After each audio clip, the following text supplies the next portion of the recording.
Welcome to this special joint working session of the Washtenaw County Board of Commissioners, the Ann Arbor City Council, the Scioto Township Board of Trustees, and the Ann Arbor Charter Township Board of Trustees. Clerk Pert, would you please call the roll for the Washtenaw County Board of Commissioners? Thank you. Commissioner Beeman? Here. Commissioner Brabeck? Here. Commissioner Jamnick? Commissioner Jefferson? Here. Commissioner Labar? Here. Commissioner Maciejewski? Here. Commissioner Morgan? Here. Commissioner Scott? Here. Commissioner Schink? Here. Clerk Beaudry, would you please call the roll for the Ann Arbor City Council? Councilmember Hayner? Here. Councilmember Bannister? Here. Councilmember Griswold? Here. Councilmember Lum?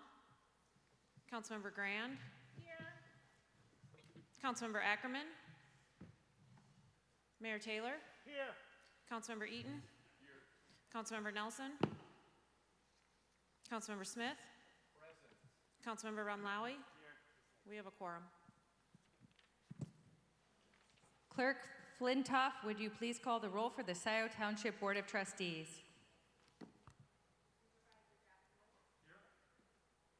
Donna Palmer. Clerk Jessica Flintoff here. Trustees Erwin Martin. Christine Green. David Reed. Kathy Noel. I would like to thank Representative Debbie Dingell of Michigan's 12th Congressional District for assisting us tonight. I'd also like to introduce Mike Moran, Supervisor of Ann Arbor Charter Township, and Diane O'Connell of Ann Arbor Charter Township.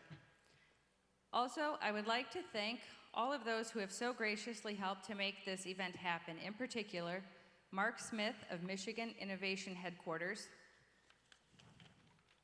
Bobby Francis, Lizzie Nagy, Alex Nagy, and the team at 242 Church and Community Center for helping us to secure such a wonderful venue to host this important meeting.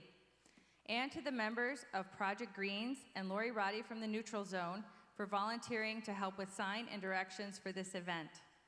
I would also like to extend a welcome to those of you who have come this evening, including members of CARD, the Coalition for Action on the Remediation of Dioxane, the Executive Committee and Leadership Team members of the Sierra Club Huron Valley Group, staff from the Huron River Watershed Council, elected officials and their representatives, including State Representative Yusuf Rabi, Jessica Randall, attending on behalf of State Representative Rebecca Warren, Katie Oranger, attending on behalf of State Representative Donna Lazinski, State Senator Jeff Irwin, and Callie Fox, attending on behalf of U.S. Senator Debbie Stabenow and Donna Lazinski, and other staff from organizations who have been involved in this process.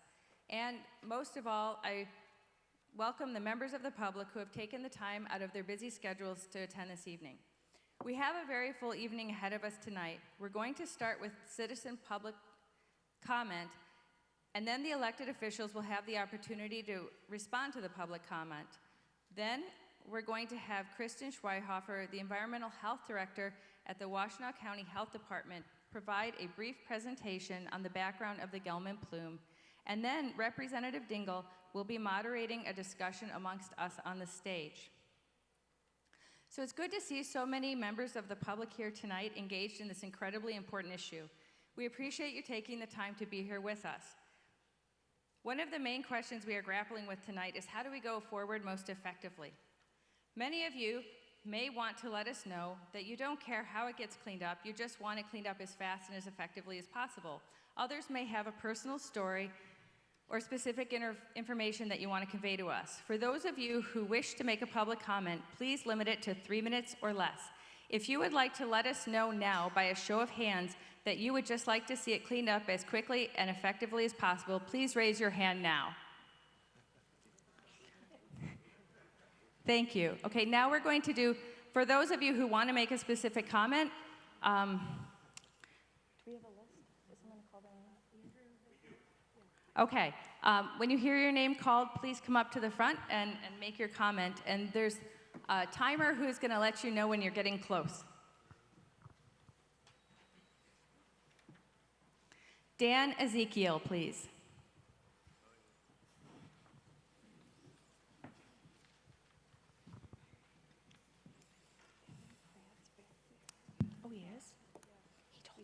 Hi, I'm Dan Ezekiel.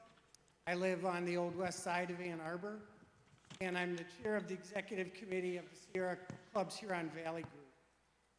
I'm not going to have any trouble getting my comments into 3 minutes because my whole career I was a middle school science teacher, and my audience had an average attention span of 12 seconds, so I'm used to just hit the highlights and then let people get to work.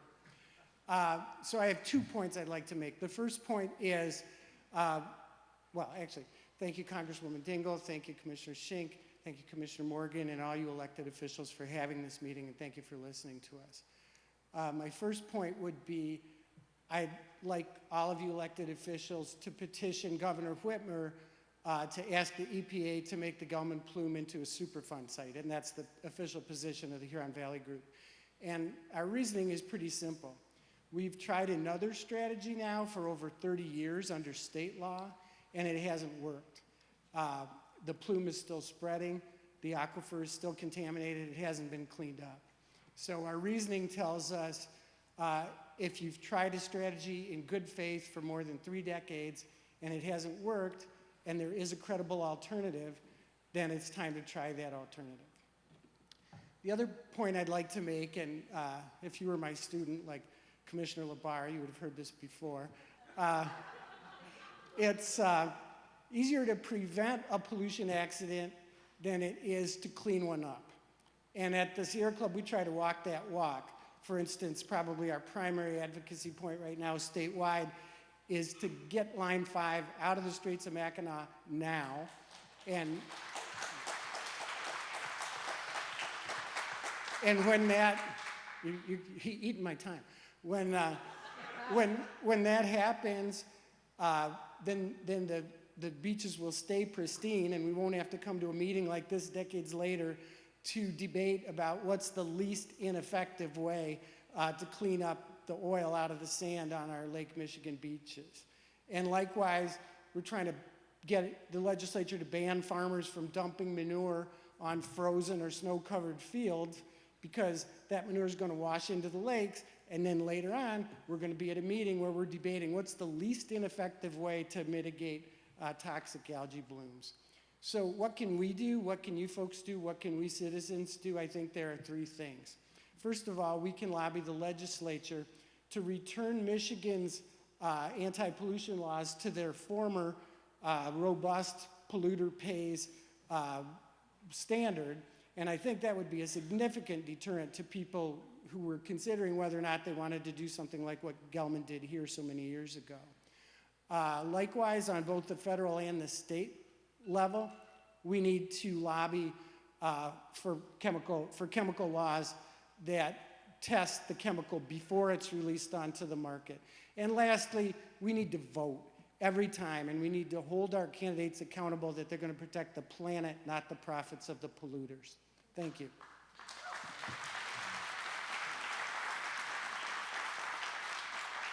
James Damore. Well, good evening, everybody. My name is James Damore, and like Mr. Ezekiel, I too am a Sierra Club member. And I was on the executive committee board when the Sierra Club first affirmed its commitment to ask the USAP to petition USPA to declare the Gelman Plume a Superfund site. And by the time we did this in November 2016, the Flint water crisis has already shown its hand. We know that water is probably the central issue, really, of our time in terms of environmental issue in Michigan. And Mr. Ezekiel talked about some of the problems in terms of the things that are not working. Let's go a little bit deeper here when we're talking about it.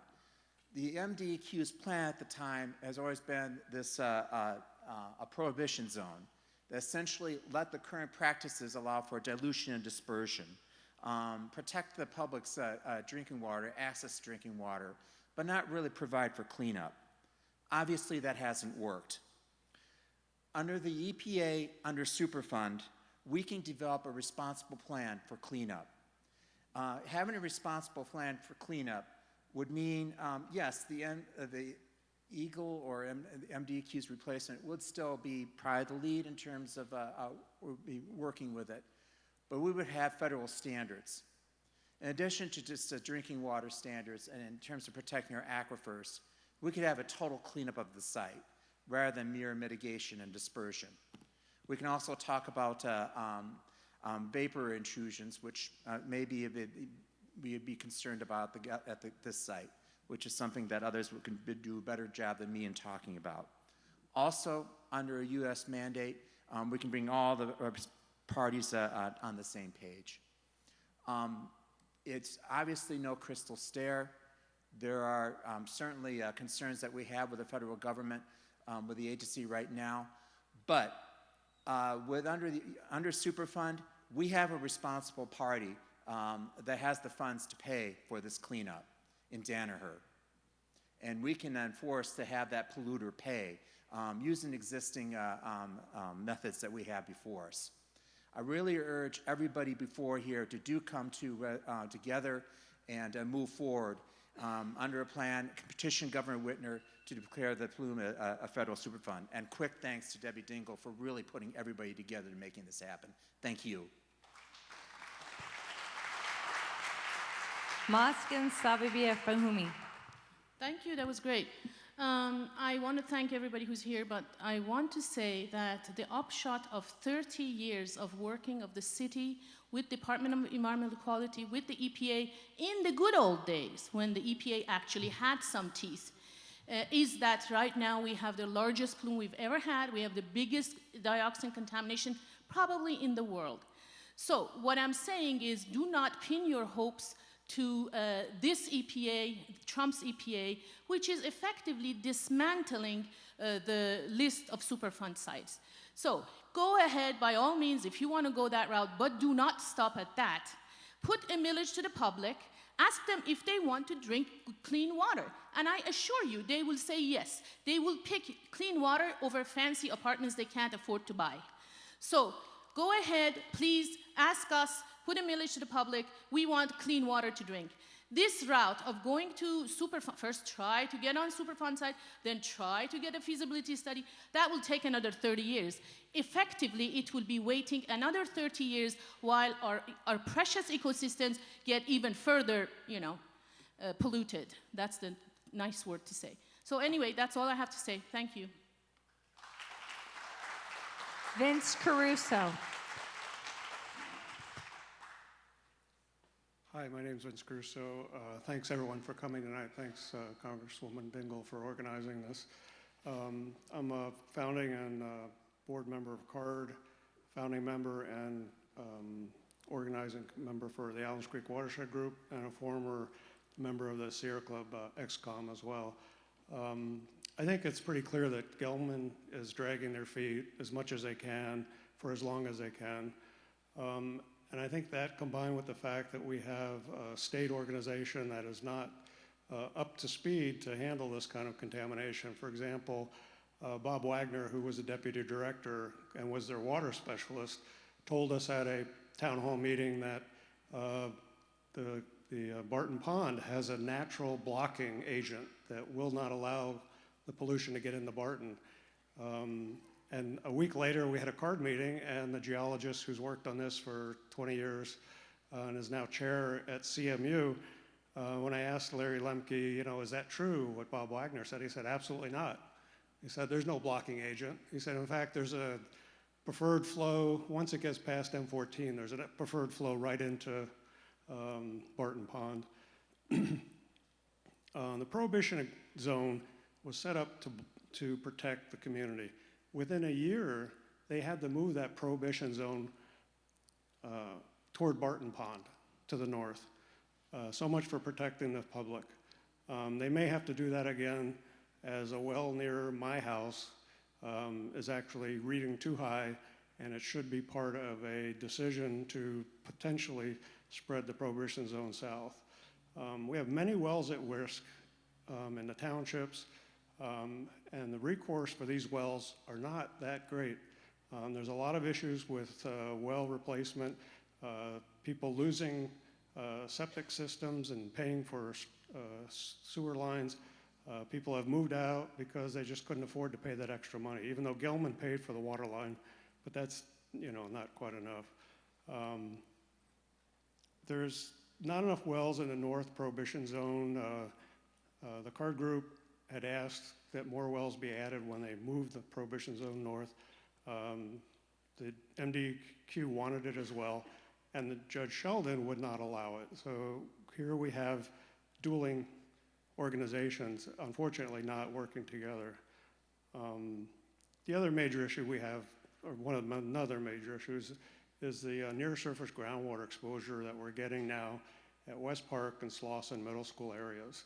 That wasn't even on the DEQ's radar. They had no plans to do those tests until the CARD group actually pressured to have those tests done, and by our surprise, they actually found 1,4-dioxane near the surface at West Park and Slauson Middle School. I think it's a real danger that's very imminent. It's something that isn't 30 years down the road. We could have 1,4-dioxane in people's basements in the west side of Ann Arbor, because we have a lot of wet basements on the west side of Ann Arbor, and it's a potential issue that we need to deal with now. And I think Superfund is really the only option we have that makes any sense. Thank you so much. David Silkworth.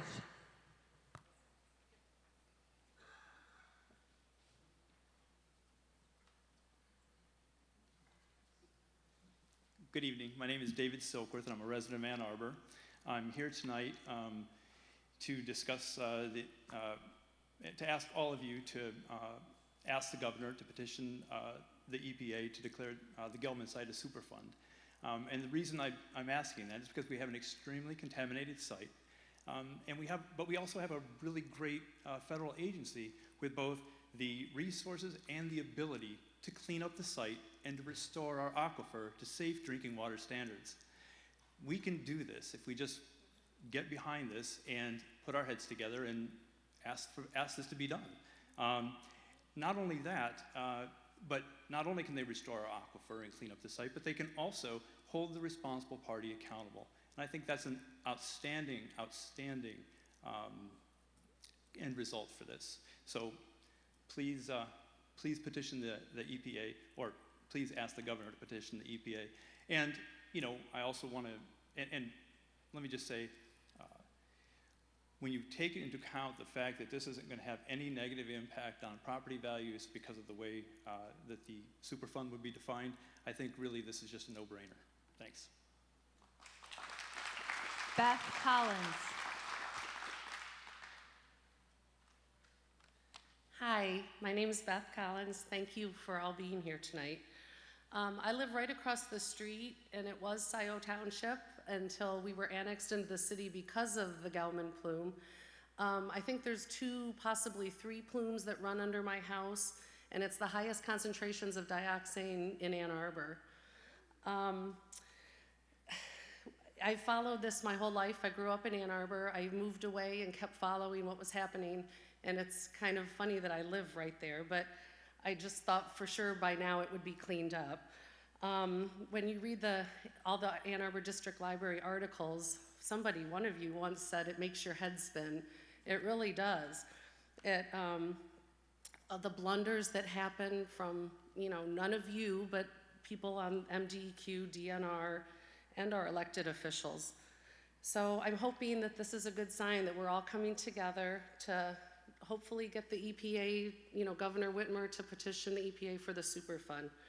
Danaher bought Gelman knowing full well what was going on and that they were responsible.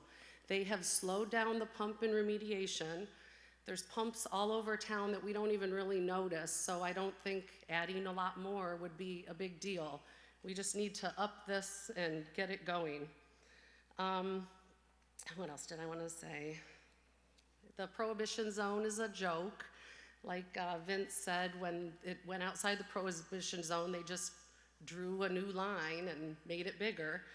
I started a petition on Earth Day, and we have over 700 signatures.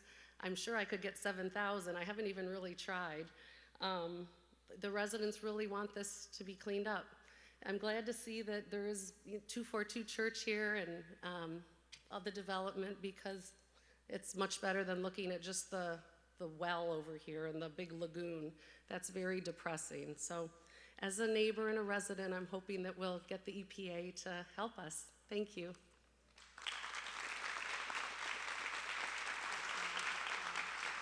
Rita Locke Caruso.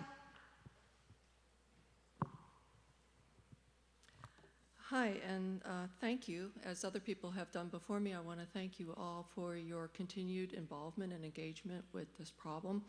There are many faces up there on the stage that I recognize as being present at meeting after meeting, just as I have been. I am a charter member of CARD. I am a former member of the Ann Arbor City Environmental Commission. I served on it for 13 years. And I am a toxicologist. I'm a professor of toxicology at the University of Michigan School of Public Health. As a toxicologist, I can tell you that dioxane is classified as a probable human carcinogen. The reason it's classified as a probable human carcinogen is because we don't have sufficient human data, and I can tell you that we don't have any cancer data on 1,4-dioxane in drinking water. It all comes from inhalation exposures from occupational exposure. There's been one study of toxicity of 1,4-dioxane to the developing fetus.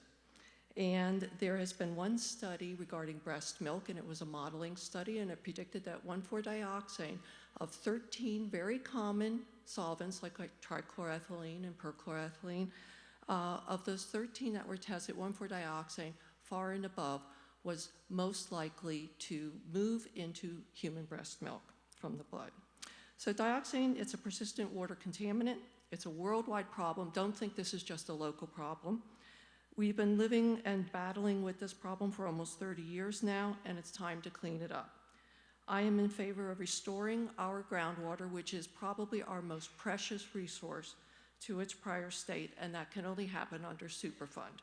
If we rely on state of Michigan law, we are relying on Part 201, which does not require cleanup. It only requires prevention of exposure to harmful levels. So if we really want our groundwater cleaned up, it is Superfund. And then finally, I would just like to ask, since we have these 4 bodies coming together, you're going to meet afterwards, I express strongly my opinion, that the confidential negotiations have been a failure. The confidential negotiations have prevented the public from getting information about what's going on. We have seen nothing concrete come out of this.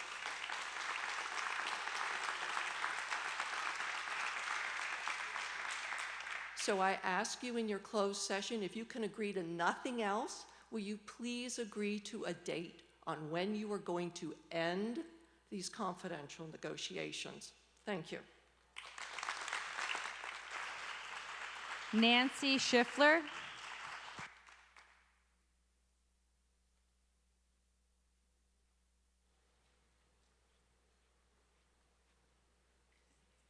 Good evening. My name is Nancy Schiffler. I am Dan Ezekiel's predecessor as chair of the Huron Valley Group Sierra Club. And in fact, I signed the Superfund petition on behalf of the Sierra Club 2 years ago when that happened. My concern is over time we have not seen any movement with the present approach that is being taken to deal with this issue. We have DQ who is saying that it does not have the resources to even follow up on the required quarterly reports from Gelman. So those are just left as part of the public record with no opportunity to correct those.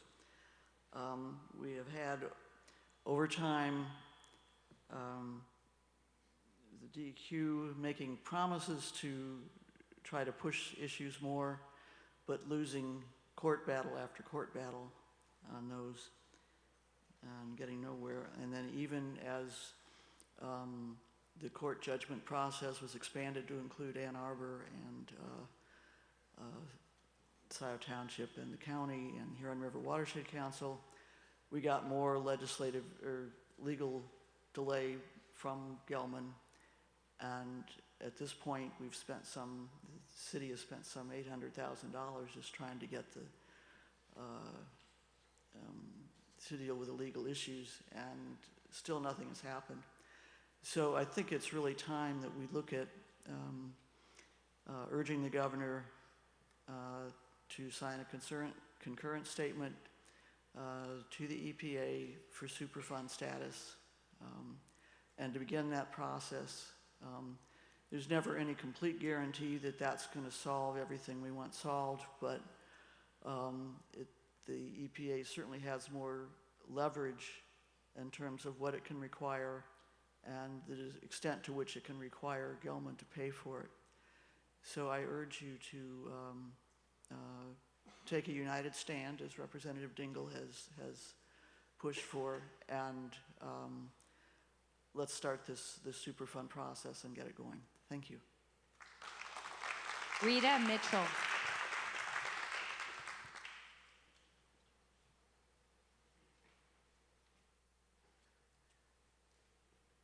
Hi, I'm Rita Mitchell. I'm also a member of the Sierra Club. I'm on the executive committee of the Huron Valley Group. And I want to just echo what you've heard. We want to move forward with the Superfund action. It is time. We've had pent-up demand of 30 years of ineffective action. So let's move forward now. And I just want to say, I think it is really great to have this really regional representation by you all in considering this, and thank you all for getting together, and I hope you will move quickly in moving forward to the Superfund status. I have to say, I've been looking at your bottles of water while I've been sitting in the audience, and it bothers me quite a bit to know, thank you, Sue, good going, that those are being used for reasons for a couple of reasons. They're plastic and it's bottled water and it's something that is actually a public good. And I really hope that our future will not be one in which we are tied to water in bottles, that we have the free-flowing water that is a part of our state. And I hope that your action will move us to clean water in our future. Thank you.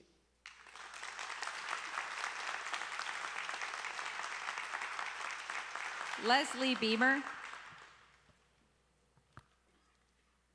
Hi, my name is Leslie Beamer, and I live at 143 Westover Street.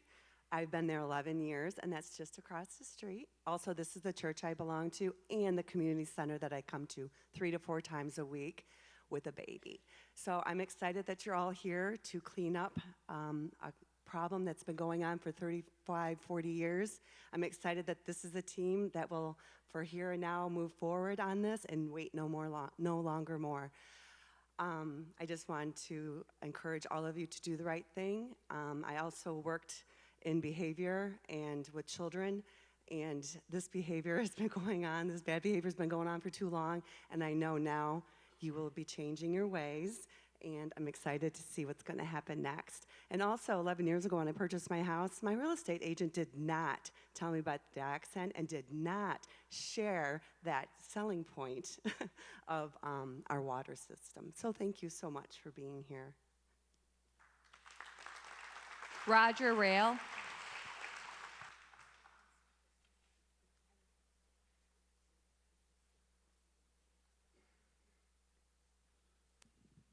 I'm Roger Rail. I'm chair of Sire Residents for Safe Water and co-founder, and now chair and longtime member of CARD. This is my 26th year watching over this site, trying to make sure the right thing happened. In 1995, after being involved for a couple years, I got a call at work from Kim Davis, who was then president and chief operating officer of Gelman Sciences. He had been there for a few years. He was brought in to make it a professionally run company, to help grow the company, stabilize the stock values. And he had just been given control of the cleanup.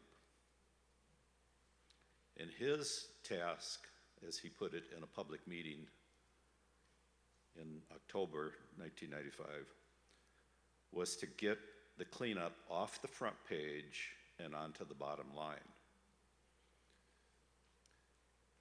That call at work, he said, we need to talk. because a few of us had been to the stockholder meeting at Gelman and raised the cleanup issues. And there were lawyers and bankers there who really didn't know the details. So I said, well, it can't just be the citizens that have been raising, watching over this as volunteers.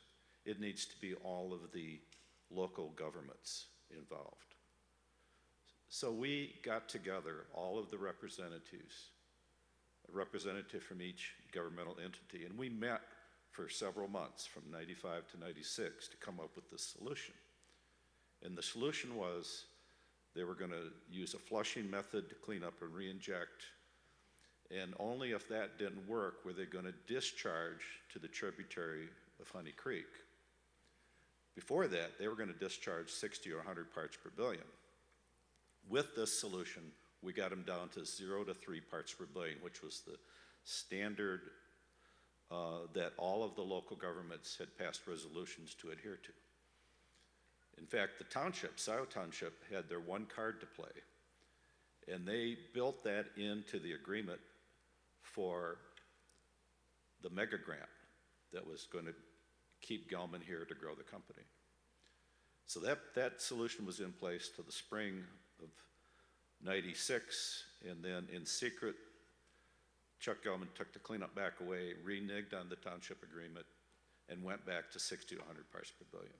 So I've been trying all these years in between to get back to a proper solution, and I'm really thankful that all you are on the same page now, and thanks, Debbie, for getting this all together, because it's high time that we do this right and get the EPA in and make sure that this is done right. So thank you.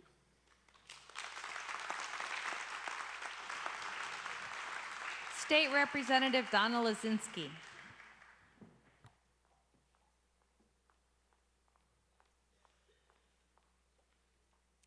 Thank you, and welcome to Scioto Township. Welcome to the 52nd House District. I'm very proud and honored to have you here. If you could see through the wall behind you there and the trees there, you would see my home. I have 3 sons. I'm not going to claim I could throw a stone to the deepest part of the Gelman plume, but I do believe at least one of my sons could. You know, I've been in that home for over 20 years now, and this has been a persistent issue. I was very, quite frankly, just lucky that the home that we built when our neighborhood was platted, it was put on city water. But literally my neighbors just to the north of me, just on the other side, we heard, we had a family with young children who were in a rental property, who weren't notified that they had contaminant levels that were beyond what is acceptable, and they had been raising their children in that home. You know, we had a small legislative victory. 600 chemicals were reviewed a couple years ago for new standards that fit the unique characteristics of Michiganders. We live near water, we play near water, we live in our homes longer than the average American. And we were able to lower, with an emergency rule, the only one out of the 600 chemicals that we were able to, with partnership with my colleagues and with partnership here, to get across the line, not to get as low as Mr. Rail referred to 0 to 3 parts per billion, but to 7.2. And that is the new standard that I know is being carried into the work that we're doing. That means we need to be measuring wells at 0. What I know, what my constituents know, what my trustees in Scioto Township know and understand deeply is that our residents need and deserve, the residents of the city of Ann Arbor Township need and deserve clean drinking water every single day. And so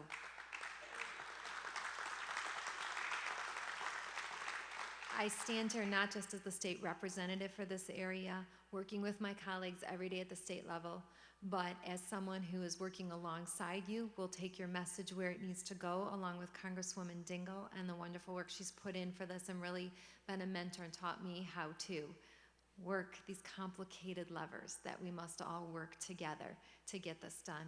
So I look forward to the outcome of your meeting. I thank all of the citizens here for participating in public comment, and I stand ready to work at the state and do the work that we need to do. This has to go to 0 parts per billion, period. Thank you, Representative Lazinski. Mark Smith.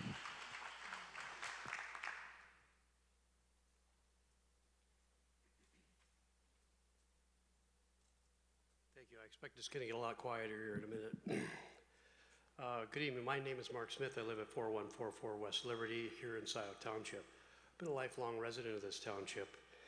I wanted to speak this evening because I understand the importance of the cleanup. I know what is possible when we can come together as a community. Where we're holding this event tonight is a testament to what can happen when people come together to problem solve and create a shared vision. It was a shared vision that created this campus to incubate new technologies, some designed to treat the very substance we're discussing tonight. It was also a shared vision to create space where the community could come, gather, enjoy, discuss, debate, and worship freely. At its place where you can connect the trails and parks in the city and the university. You see, our vision was to transform something negative into something productive, positive, and vibrant. I know we all share the similar vision where the groundwater remediation is concerned. We want it to be cleaned up to the greatest extent possible in as little time as possible to transform something negative into a better outcome for all of us. The discussion tonight is how best to achieve that goal and who is best suited to provide oversight and direction. Month in and month out for years, I've read the headlines and spoken to my neighbors and fellow citizens about 1,4-dioxane plume and the risk it poses to us. And after more than 30 years, I'm still amazed at how little people know about 1,4-dioxane, the plume, and the remediation.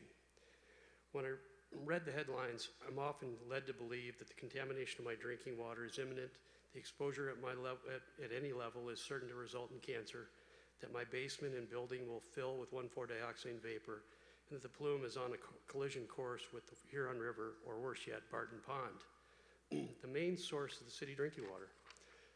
As we consider whether to ask Governor to support the petition to make this facility a Superfund site, I think it's important that we provide accurate information on which to make the decision. So I'd like to take a couple of minutes to clarify some of the information that has been disseminated. During the Superfund discussion, I've heard representations made that the EPA would restore the aquifer. During an open meeting with a representative of the US EPA present, I posed this question. The answer I received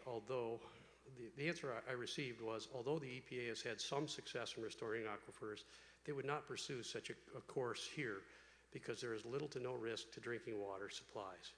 That means the cleanup would not reduce levels of 1,4-dioxane below 7.2 parts per billion if it even was possible. The plume could head toward Barton Pond. The plume could head toward Barton Pond is another common narrative. In a 2014 study undertaken by consultants for the city of Ann Arbor, it was concluded that a hydraulic barrier existed restricting groundwater flow to the north. And if by some small chance contaminated groundwater did migrate to the north, it would take 30 years to reach Barton Pond. Vapor intrusion in 1,4-dioxane into basements, 1,4-D is a boiling point higher than water. It's very difficult to vaporize 1,4-D.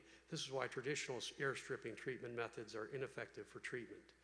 Toxicity, and this is one that we never really talk about. We label everything toxic, we never quantify how toxic is toxic. The EPA and the FDA labeled 1,4-dioxane as possible and or probable carcinogen. However, they do not provide any good data on exposure levels.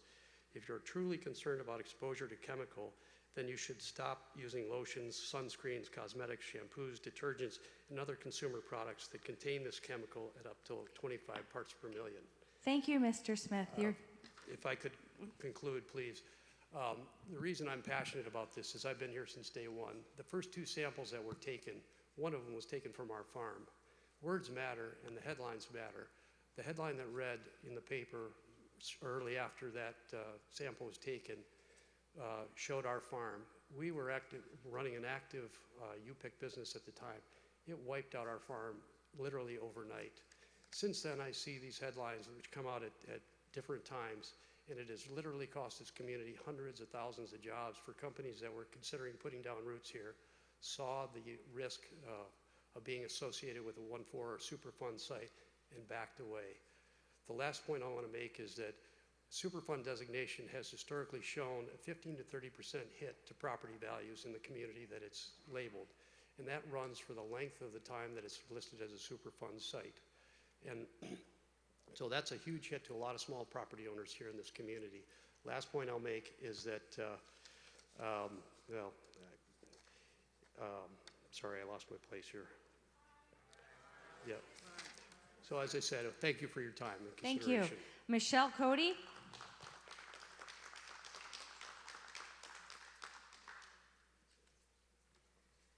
I'm Michelle Cody, and thank you for assembling this meeting. I appreciate the openness for a change. I've been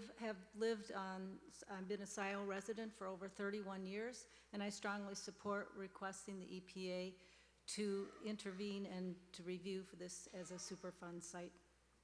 The dioxane plume continues to spread after more than 30 years of minimal cleanup, as has been pointed out, and we'd like a better cleanup. Many of us remember Governor Gretchen Whitmer's campaign statement that it was time to fix the damn roads. Well, it's time to fix the damn dioxane plume. Now, time to clean it up. And why are we playing politics, greed over people, considering jobs and all that, when it's people's lives? The point is well taken. Drinking water out of plastic bottles, that's pollution right there, using plastic incessantly. We all live here. We all have families here. I raised 3 children here. My 3 children have children now and live in Scioto Township and Ann Arbor Township. Why wouldn't you want the best for our families and for the future instead of the short-term greed over people, corporate considerations that have nothing to do with the quality of life for generations to come? Thank you. Diana Wright?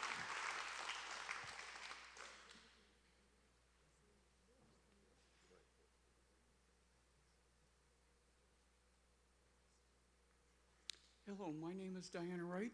I'm a 72-year lifetime resident of Ann Arbor. I'm going to appeal to you not on science.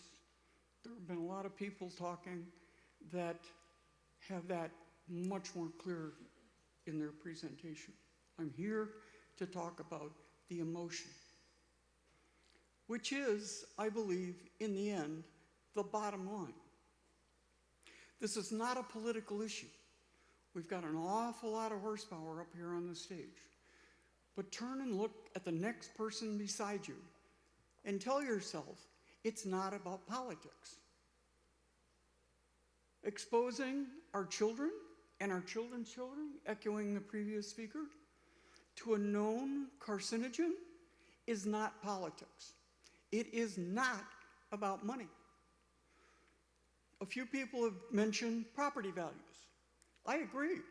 Property values may go right down the tube. How many of you have children and grandchildren or loved ones that you would trade their health for your property value? Ask yourself that. If the answer is none, never, you're on the right track, because that will drive you forward. That will give you the vision you need to go after this. I implore you people to stay focused. Without any criticism of some of the prior speakers, we've heard about Flint, we've heard about Line 5. I agree. Those are both terrible disasters. I'm not arguing against them. But I'm saying this is Scioto Township, this is Ann Arbor, and don't ever use Ann Arbor and Flint in the same sentence. Stay focused. Don't even worry about Line 5. Not when you're deliberating this got dioxane plume. We now have dioxane in or very near the surface water within the city limits of Ann Arbor. We know that. Partly, it may be just a matter of we haven't done the testing to find the surface water yet, and I present to you the possibility that we're not asking the question because we don't want to know the answer. You're going to be condemning buildings if it's in the surface water. We know that it's in Allen Drain. It's been found. Except Allen Drain doesn't drain from Gelman. Think about that for a second. It means that Allen Drain is leaking groundwater into the drain. And we're carrying it through Ann Arbor and pouring it out into the Huron River at Argo Dam, which is where Allen Drain exits. We are, look at yourself, we are contaminating the Huron River downstream of Barton Pond with dioxane because we know it's in the pipe. It's not rocket science. Thank you, Ms. Wright. I would only like to add one thought. As a former employee of Gelman years ago, when some of this started, this property that we are meeting on was sprayed with water irrigation from the pond. Thank you, Ms. Wright. We appreciate your comments. Your time is up. I will quit by saying that consider the possibility. I'm not saying it's true. Think about it. The air we're breathing tonight, right here and now, is tainted with dioxin. And you think how comfortable you're going to be when you go home. Thank you, Ms. Wright.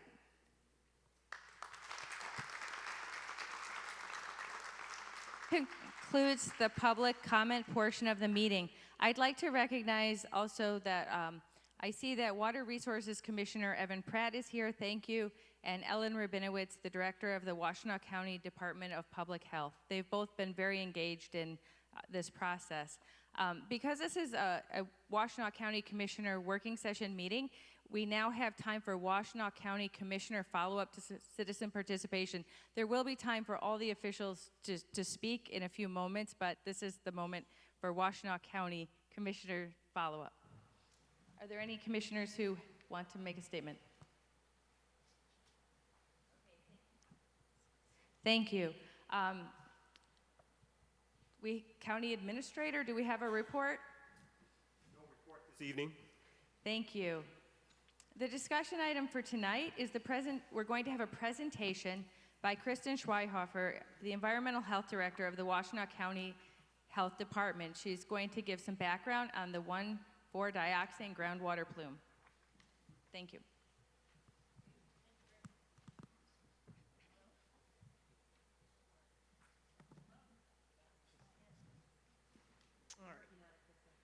Does this work? Oh, there I am. Hi. Thank you very much for having me. I think they're putting their presentation up shortly. Again, thank you very much for having me. I was tasked with giving a short overview of the 1,4-dioxane groundwater plume, which is kind of an oxymoron in and of itself. You've already heard tonight that this has been going on for decades upon decades. So trying to give a short summary is going to be a challenge. So I'm going to apologize in advance for some gross oversimplifications and some high-level information. First, let's start with what is 1,4-dioxane. Oh, back one, please.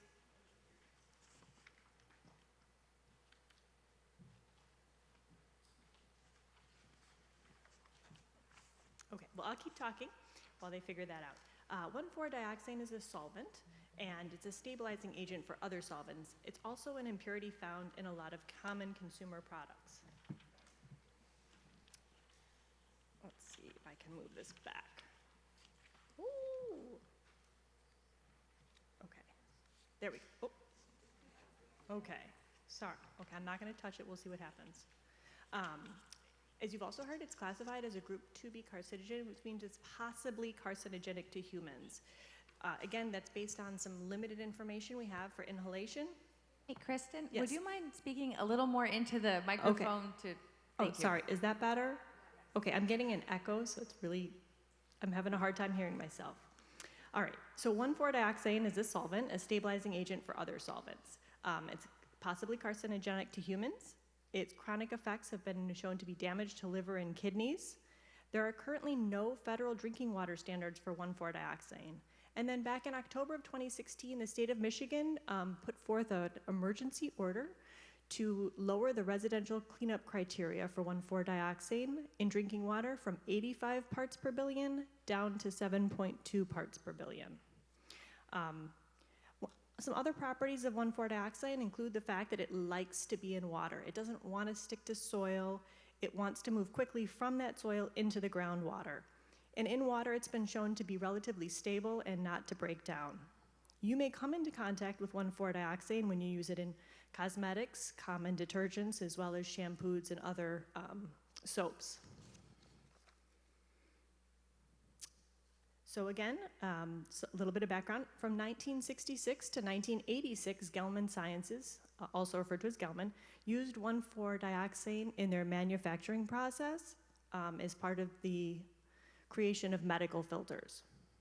The wastewater containing that dioxane was disposed of in unlined lagoons by spray irrigation and in a 1-mile deep injection well. The response to this groundwater plume is dictated currently by a court-ordered consent judgment. That consent judgment was initially created back in 1992, but it's been modified several times over the years, as recently as 2011, and another revision is currently being discussed in court. This is another gross oversimplification. So what is a plume? A plume is basically just a volume of contaminated groundwater that extends downward and outward from a source. In this picture, you can see that there's kind of a central location with varying colors, which indicates varying concentrations.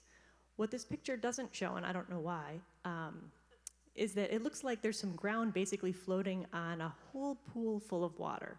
Well, all of that blue is really different soil types.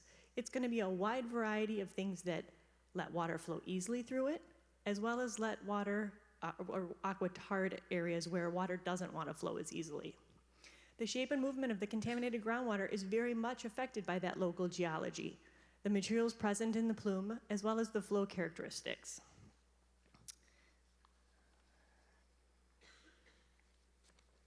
So again, just to orient you, what part of the county is affected, you can see the city of Ann Arbor as well as Scioto Township, and we'll just zoom in on that. So in the consent judgment and a lot of the legal documents that I'll get into in a minute, we talk about different areas. Right now there's an eastern area as well as a western area. Let me see, I have a pointer here. Let me see if I can get it to work.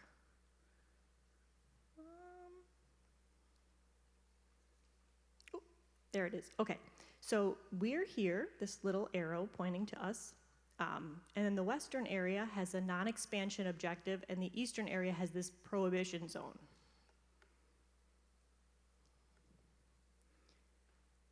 Again, that shaded red hashed area is the prohibition zone, wherein no drinking water wells are allowed for municipal drinking water, and that's due to the contamination.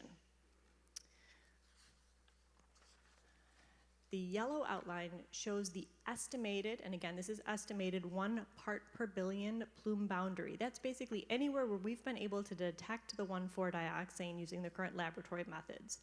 Again, this is a gross oversimplification because the boundaries are unlikely to be smooth as they're shown on this map. Because of the natural conditions of the soil, there are likely lots of little fissures and arms, but this is the best we can do with the tools we have.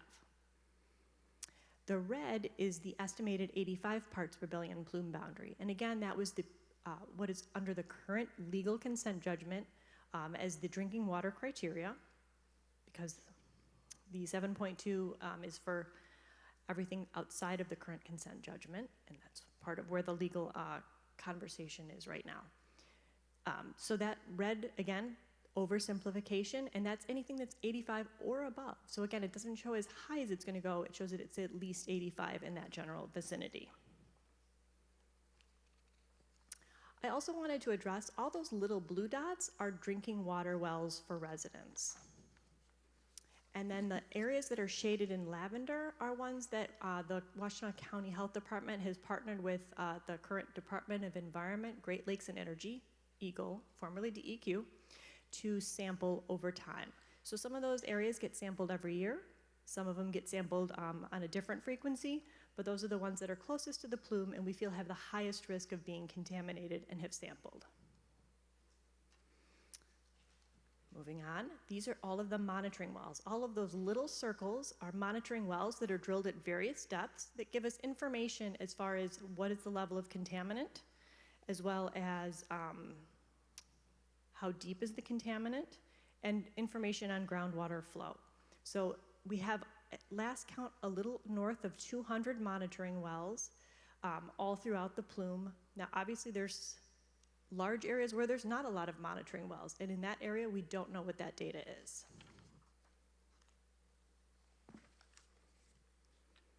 Okay, getting to consent judgment and legal action. Over time, there's been a lot going on with this site.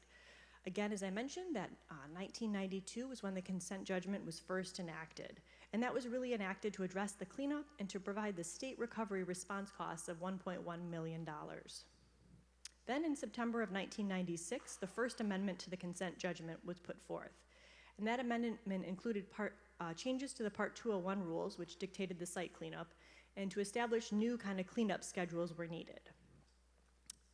3 years later, in October of 1999, the second amendment to the consent judgment was enacted, and that allowed an additional discharge operation of the Evergreen system, which is just the different areas of contamination have different names, and Evergreen is one of them. And the overall site was characterized in these 6 systems with various cleanup objectives for those 6 systems. So there was the core system, the Evergreen system, the Western system, the marshy system, the soils, and a spray irrigation field. Then in July of 2000, the consent remediation and enforcement order was put forth, and the Department of Attorney General filed a motion to enforce Gelman to comply with provisions of the consent judgment. The court ordered most of DEQ's requested items and set up a plan to achieve those cleanup criteria of all affected water supplies within 5 years. That didn't happen. In December of 2004, an opinion and order regarding remediation of the contamination of the Unit E aquifer and Unit E order was put forth. That means we found a new plume. It was deeper than the other plumes, and it was called this Unit E plume. They have these great names that just really stick in your mind. So again, that order was related primarily as to how that newly discovered plume would be addressed. It required some interim actions and additional investigation as well as long-term monitoring. May of 2005 is when the order prohibiting groundwater use, or that red hashtag area, was first established. Then in March of 2011, the third amendment to the consent judgment was put forth. The prohibition zone was expanded along the north-northwest edge, and that's what we show on the maps today. Previously, it was smaller than that.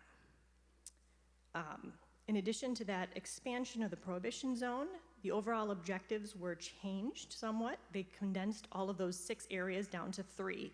Kind of the western area, which we originally showed, that's non-expansion. We don't want the plume to get bigger over on the western side. The eastern area, to keep it under 85 parts per billion from migrating outside the prohibition zone. And then the Little Lake system, which has its own set of objectives. And then November of 2016, Ann Arbor Township, Scioto Township, and the Sierra Club petitioned the US EPA to perform a preliminary assessment to designate the site a federal US EPA Superfund site. And then in December of that year, Washtenaw County, Scioto Township, the City of Ann Arbor, and the Huron River Watershed Council joined Eagle in the lawsuit against Gelman to amend the consent judgment for a 4th time. Over this time, the residential cleanup criteria of dioxane has also changed significantly. In 1995, it was 3 parts per billion. Until 1995. In 1995, it was increased to 77 parts per billion. In 2000, it was increased again to 85 parts per billion.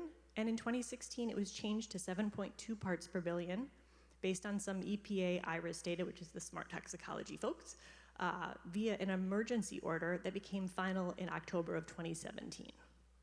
And while we've heard that EPA has lower levels, they don't have a promulgated drinking water standard, but they do have an acceptable drinking water risk range, which ranges from 0.35 parts per billion to 35 parts per billion. And that just depends on your acceptable level of cancer risk, which of course everyone argues is 0, but that's not always the case.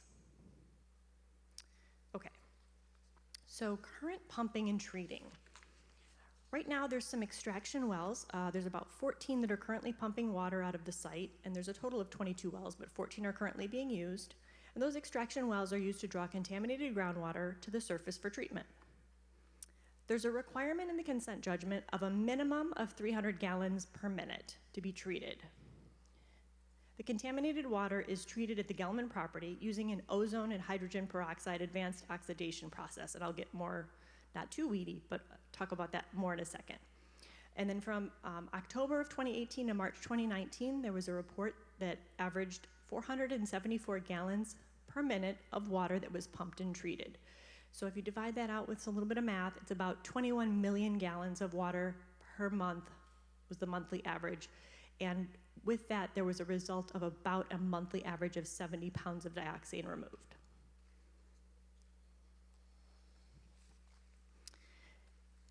So again, looking at the 1,4-dioxane plume and these extraction wells, these are the locations, those little up arrows, and I don't know, for those of you in the back, how easy it is to see.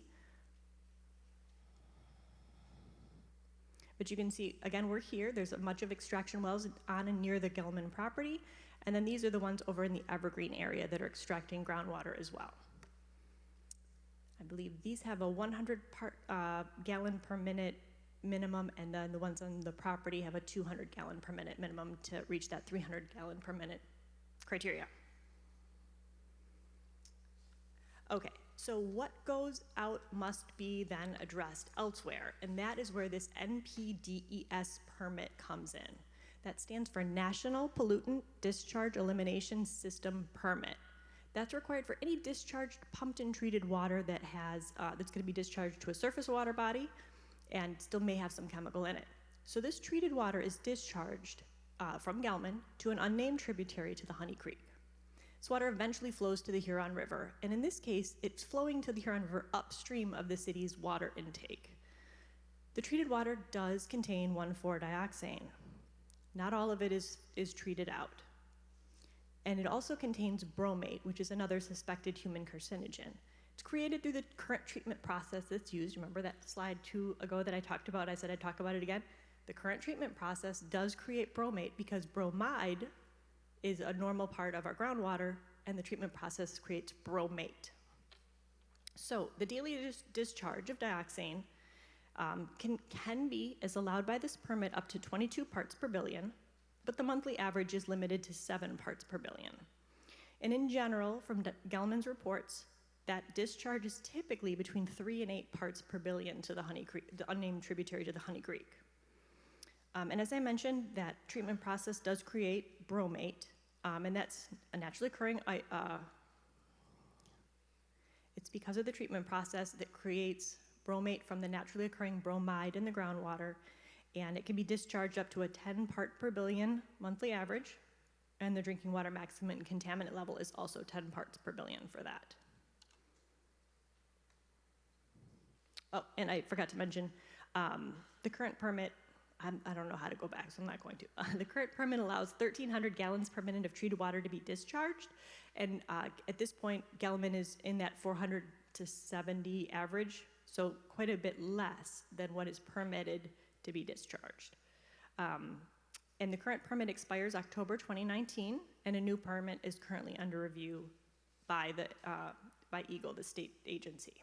Oh man, I did it again. Okay, I'm gonna try and go back and see what happens. Nope. Okay. Oh, there it goes. So the couple other quick things I wanted to talk about that you heard about a little bit tonight that are newer items going on with the Gelman plume is the shallow groundwater investigation.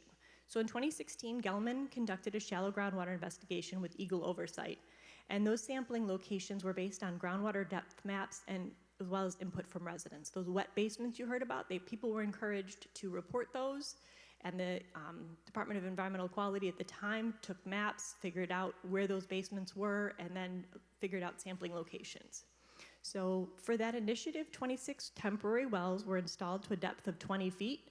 10 wells were dry, meaning there was no groundwater found within that first 20 feet. And then 16 wells did have water and were sampled for 1,4-dioxane. Again, I love a picture, so here's a map of that. The ones that are currently circled are the dry wells, which didn't find any water within that first 20 feet, so thought were not to be a risk with basements.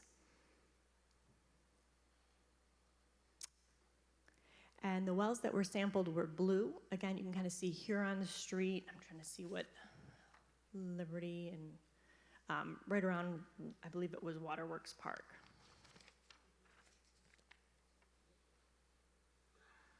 So out of that investigation, 2 of those 16 wells that were sampled did have detectable concentrations of 1,4-dioxane. Those wells were found at 1.3 and 3.3 parts per billion, and they were somewhere between 5.5 and 6 feet below the ground.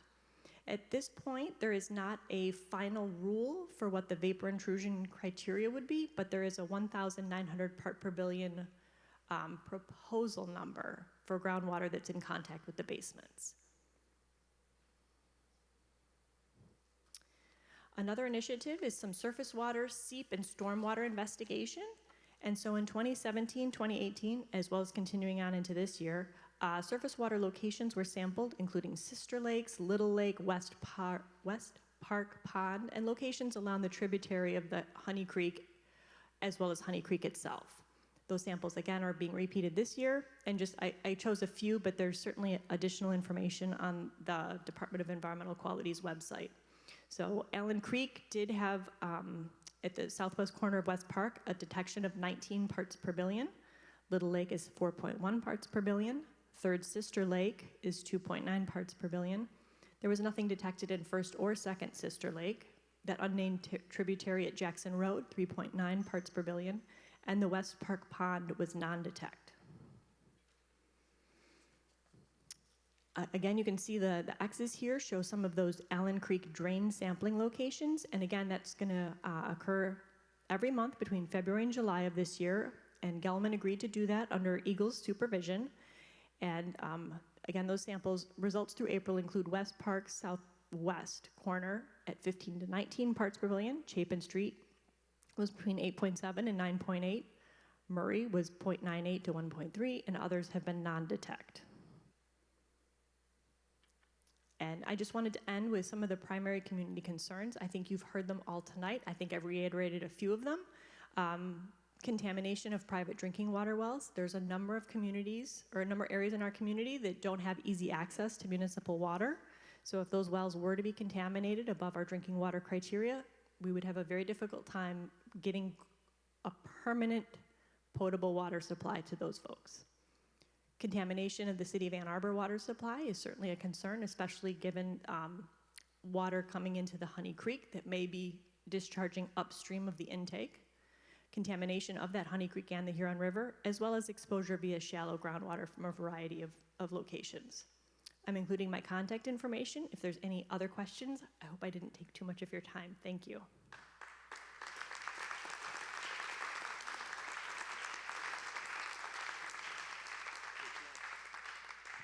Thank you very much. Before I turn it over to Congresswoman Dingell, I'd also like to recognize that Brian Nagel from the Attorney General's office and Mitch Edelman from Eagle are here. Thank you. Congresswoman Debbie Dingell represents Michigan's 12th District in the United States House of Representatives. I think that all of you probably know who she is, but I'm going to give a little introduction. Recognized as one of the 25 hardest working members of Congress, Congresswoman Dingell is a staunch advocate for the well-being of our communities. She is respectfully and effectively engaged in supporting our community as we navigate the opportunities and challenges we face in dealing with the Gelman plume that has been spreading for over 30 years. Congresswoman Dingell has graciously agreed to moderate the discussion this evening, and we're very grateful. Thank you.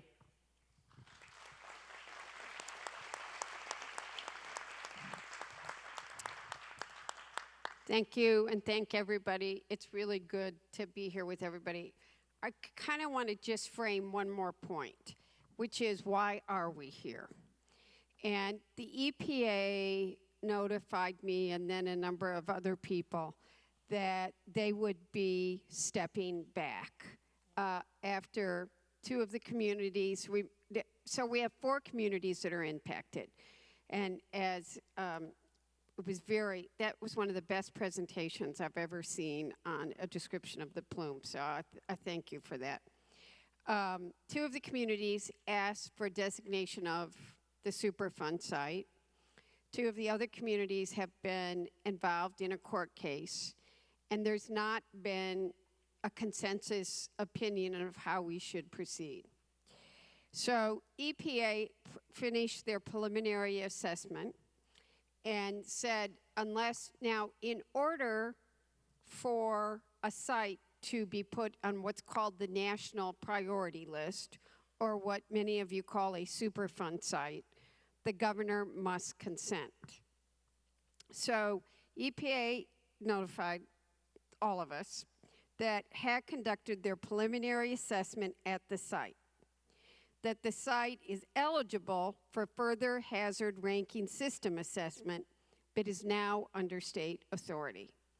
And that in order for that to happen, the governor needed to request it. I called the governor, told her that they had told me that, and I have been in regular discussion with Dana Nessel before she was elected Attorney General, because we all want to see the AG's office as well be taking this very seriously. The governor said, and the AG said, what do you recommend we do? And I said, I represent all the communities. And the governor and Dana, the AG, all of us want to represent all of you. And it's really important, if we're going to move forward, that we have a consensus and an opinion of all of us working together. You can't say, sorry, my boat, have my boat sinking at one end. So we're all in this together. So the goal here is to get us a consensus that'll continue to move this forward. So that's why we're here. There are a couple other points I want to make. I know a number of people have talked to me, and I suspect many people here, they see the current permit expiring in October as an opportunity. But people who are far smarter than I, Evan Pratt, is he still here? One of them, Laura Rubin, et cetera, have said that that would cause a problem if the permit was not issued, because they need that water pressure for pumping and treating the water. So it could have unintended consequences, and we don't want that to happen either, and their engineers far smarter than I am. So I want to share that point as well as we look at options. So I'm going to facilitate, we want to do what you all want to do, and we want to, and I did, after people were introduced, Donna came in, but so did Jeff Irwin and Yusuf Rabi, who were in the back room. Lansing went late today, and they deeply care. All of us represent you, and we're trying to do the best job we can to make sure that this plume ultimately gets cleaned up. A number of people here are part of the court case. I am not. A couple of these communities here are not. So lawyers talk to lawyers, and we're not allowed to be part of that. So that's another issue as we have this discussion. Governor knows we're meeting. I talked to the Attorney General right before I walked in here. I've talked to EPA. I've talked to a lot of people, because there's a lot of misinformation or not factual information too, and we're all trying to make sure we have the facts. Having said that, I don't know who wants to go first. Jason. Thank you, Congresswoman. So as the Washtenaw County Board of Commissioners, we felt that it was important to bring all of you together, and we appreciate everyone working in partnership here to do exactly as Debbie mentioned. And our goal tonight is to come to some sort of path forward that we can all agree to and live with. And I say agree to it, understanding that as a working session, we cannot take a vote on something tonight. So for those in the audience, you may be somewhat disappointed in that you won't have a very clear, explicit answer from us tonight, because some of this conversation can happen here at open session, and some of it, as a result of the lawsuit that we're involved in, does need to happen in closed session. We certainly don't do that to try and exclude the public, but just out of necessity of that action and sort of what we have to do there. So our hope is that we can come to some conclusion as to, or as close to a conclusion regarding Superfund and where we sort of feel that we're at in regard to Superfund. Different communities have taken different actions at this point. There have been many different actions over the years. We have almost a 50% new county commission here, and I know our hope is to really understand where our communities are at, because we all represent many of the same constituents as all of you, and so we want to figure out where everyone is at come to some sort of path forward and work with you all to do that. I don't, Jack, do you want to? Chris. Thank you, Congresswoman Dingle, and thank you for putting this together. We appreciate it. And thank you, everyone, for coming and for sharing your comments with you. We do share your frustration. I'm very sorry it's taken so long. We relied, and theoretically we should have been able to rely, on the state of Michigan and the Michigan Department of Environmental Quality for over 30 years to help us with this problem. That, to say the least, they let us down. They let all of us down. So in 2017, we leaped at the opportunity to join our friends in Ann Arbor and our friends at the county and the Huron River Watershed Council to become interveners in the case, the court case, the state court case, to amend the consent judgment. That is still going on, and we are pursuing that vigorously. Now, we also, at about the same time, actually a month before, we joined our friends in the Sierra Club and our friends in Ann Arbor Township and filed a petition for EPA Superfund designation. All right, since that time, we've been working very hard on the state court case. And I think the most important development is that we have two new factors now in the state court case. One is a governor who has as a priority not just the roads, but also water. Water is a priority with this governor. We also have an attorney general who has shown herself to be very engaged in our problems. We have, specifically with this, she took an afternoon, brought her staff down to meet with all of us.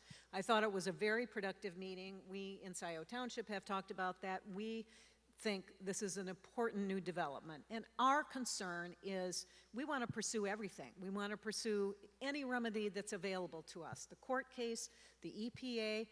What we really want to do right now, though, is make sure that we proceed cautiously because I don't want to lose the engagement. We don't want to lose the engagement on the state of Michigan side. And the Attorney General is a party in this state court action. This is an important development to have someone as a partner, and we do feel that she is a partner with us now in this action. We haven't had that before. In fact, in the 30 years that this thing has been going on, we've never had it. No Attorney General has expressed the interest in this case that this Attorney General has. So when we get to closed session, as everyone has pointed out, we can talk a little more specifically about the litigation, but that's our concern here. We're gung-ho, shoulder to shoulder with the county and the city and everybody else who's affected by this matter, but we want to make sure that we preserve all our options, particularly the good relationship that I think we have with the state of Michigan. So I do want to make one, I talked to the Attorney General who very much does want to be a partner, so there's no question. But I also want to, sometimes people take, we need to, she will do everything she can as strong as the state of Michigan's law is. And so that does need to be, I won't be in the closed door discussion because I'm not party like many out there, but there is a difference between, federal law is more stringent and EPA does have more tools, and she herself made that point to me. She will do everything she can as strong to be a partner as strong as the state law is. Could I just...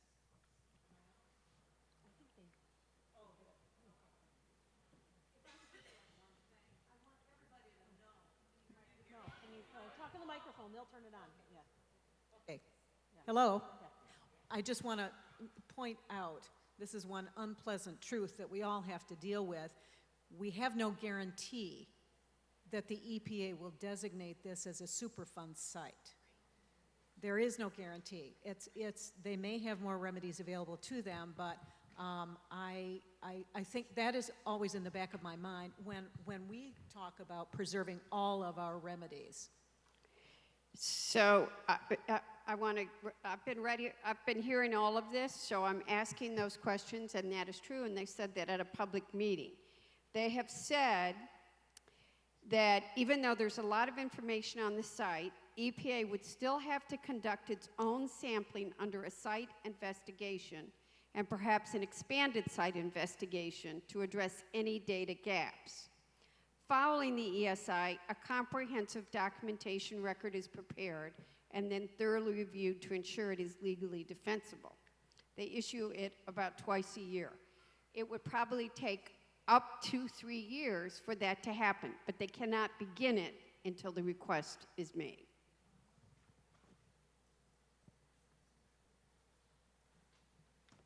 Chris, Mr. Mayor? Yeah, thank you. And I'd like to, echo. There's been no formal vote on the part of the city of Ann Arbor thanking you for your participation here, Congresswoman Dingell. But I feel like I can step out on a limb and say that we're all very grateful for you doing so, and also to the commissioners as a body for bringing us all together, because together is really the only way that we're going to progress here. And I think I'd like to echo a little bit what Trustee Green was talking about in connection with needing to focus on all remedies. And to make sure that we are progressing down all paths that are likely or even possible to attain the result that we're looking for. But that we also do so cognizant of the fact that there are limitations with each. There are limitations on the strength of the court, on the strength of the state law. There are limitations on the EPA. The EPA has indicated that they are not going to, they would not seek to bring the aquifer to pristine, that they would seek to bring it to drinking water. And we also know that the EPA's drinking water standard is inchoate at this point. It's 0.35 to 35. And I at least don't have enough of a sense of what criteria EPA would use in order to make that assessment. If EPA were satisfied with a 35 part per billion discharge, well, I certainly wouldn't be. But I think that it's incumbent upon us all also with respect to the court case, the problem has been going on for decades, and for decades it has been inadequate. The court case, our participation in the court case, the intervention of the 3 municipalities and the Watershed Council, that has not been going on for decades. That's been going on really in earnest for a year and change. And while I will yield to no one in my frustration for where we are, I think it's important that we all frame that it has this part of it and our conversations in the room with the force of the 7.2 part per billion standard, with the force of our participation in the case as interveners, that has not been going on for decades. That is of fairly recent vintage. And while I think we're all fairly frustrated with where we are and our patience is fairly thin, I think it's important that we realize that, that's where we are on that path. The Superfund path, the inquiry into the Superfund path is obviously one that holds promise, but it also, like all these, holds risks. And I think it's important that we all, as we work together in unity, to balance those risks and move forward.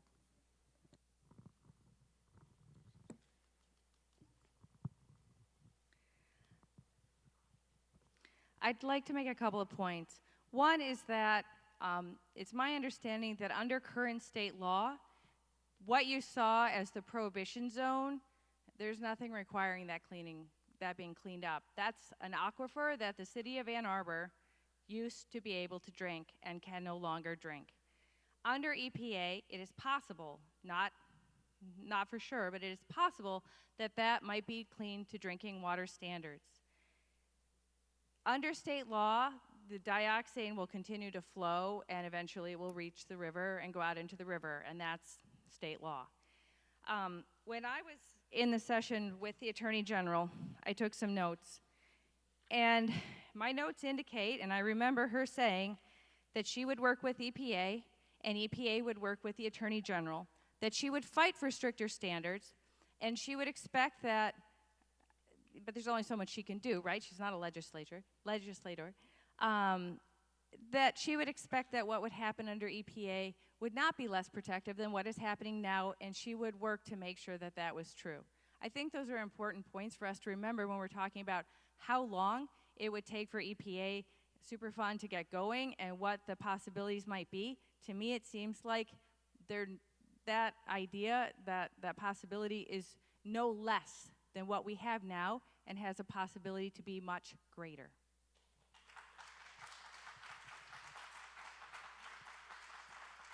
Look, Councilwoman Kathy, and then Jeff, you want to go after Kathy?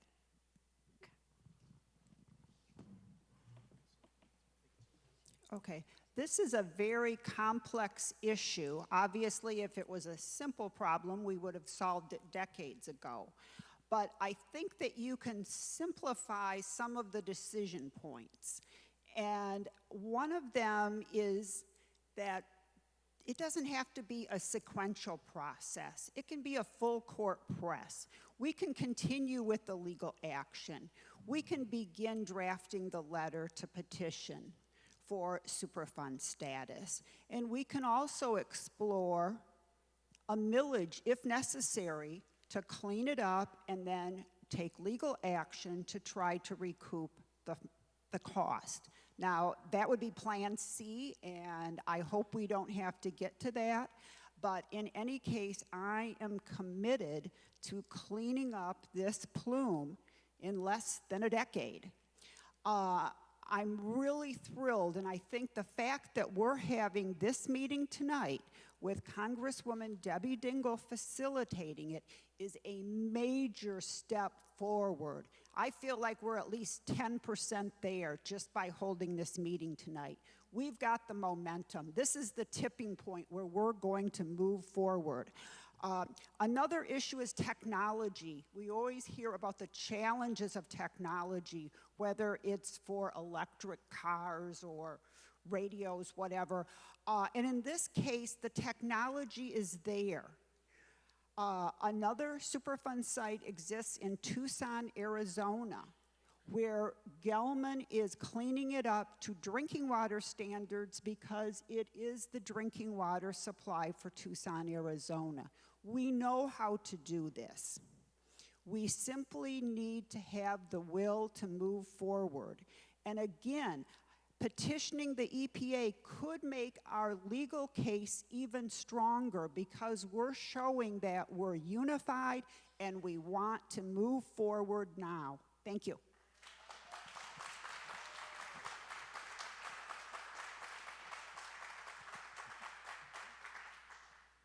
Hello. Thank everybody for being here, and thank you for holding this rare and special joint session. And I first want to start by saying happy birthday to my son. Today's his birthday. And I'm doing this for him and for the 7th-generation problem that we've created here. We've let be created here by industry. And let me start by saying I believe strongly that water is a human right. We have a known toxic substance in our aquifer. We have a responsible party affirmed by the courts that's failed to meet their obligations underneath various judgments. We have a remedy. We have regulatory bodies with the authority to compel cleanup and to compel polluter pay. All that's been missing is a political will.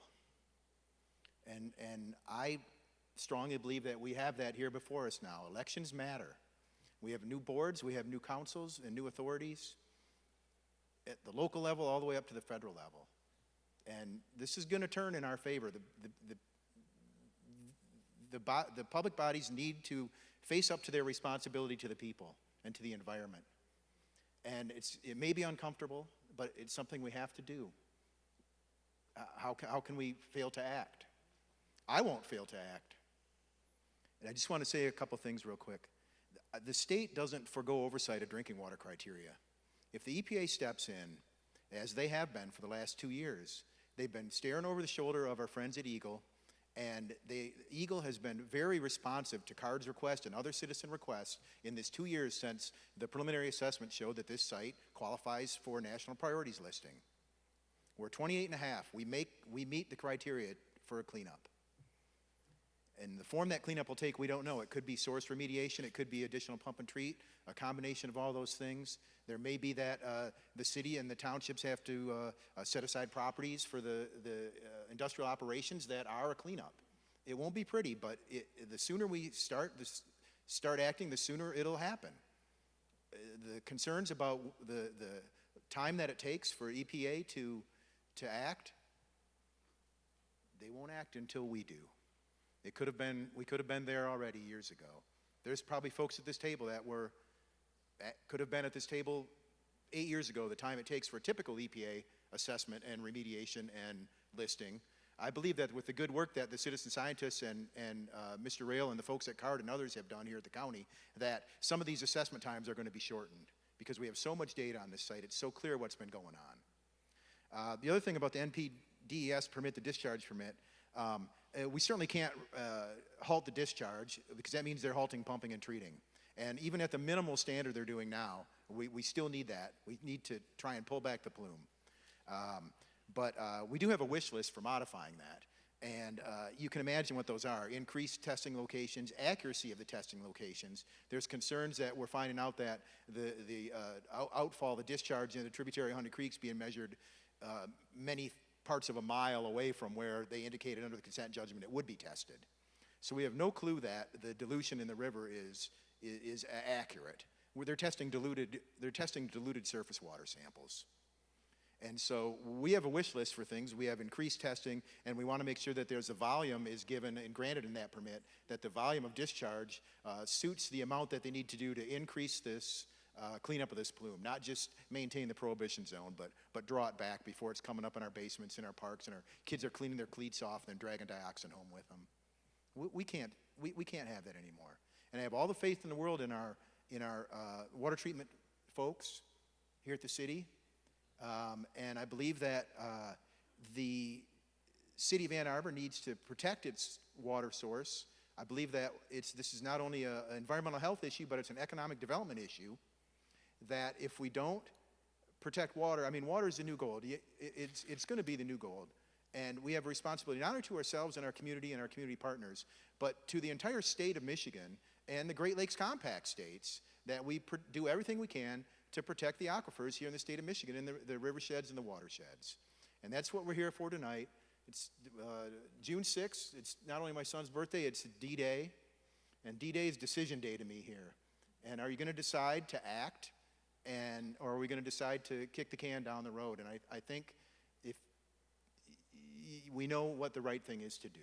And I hope that others on this body will join me and the city council, who voted unanimously to work with our community partners here, to join me in moving forward on this as one of many paths forward to finally get some cleanup action. And thank you for attending.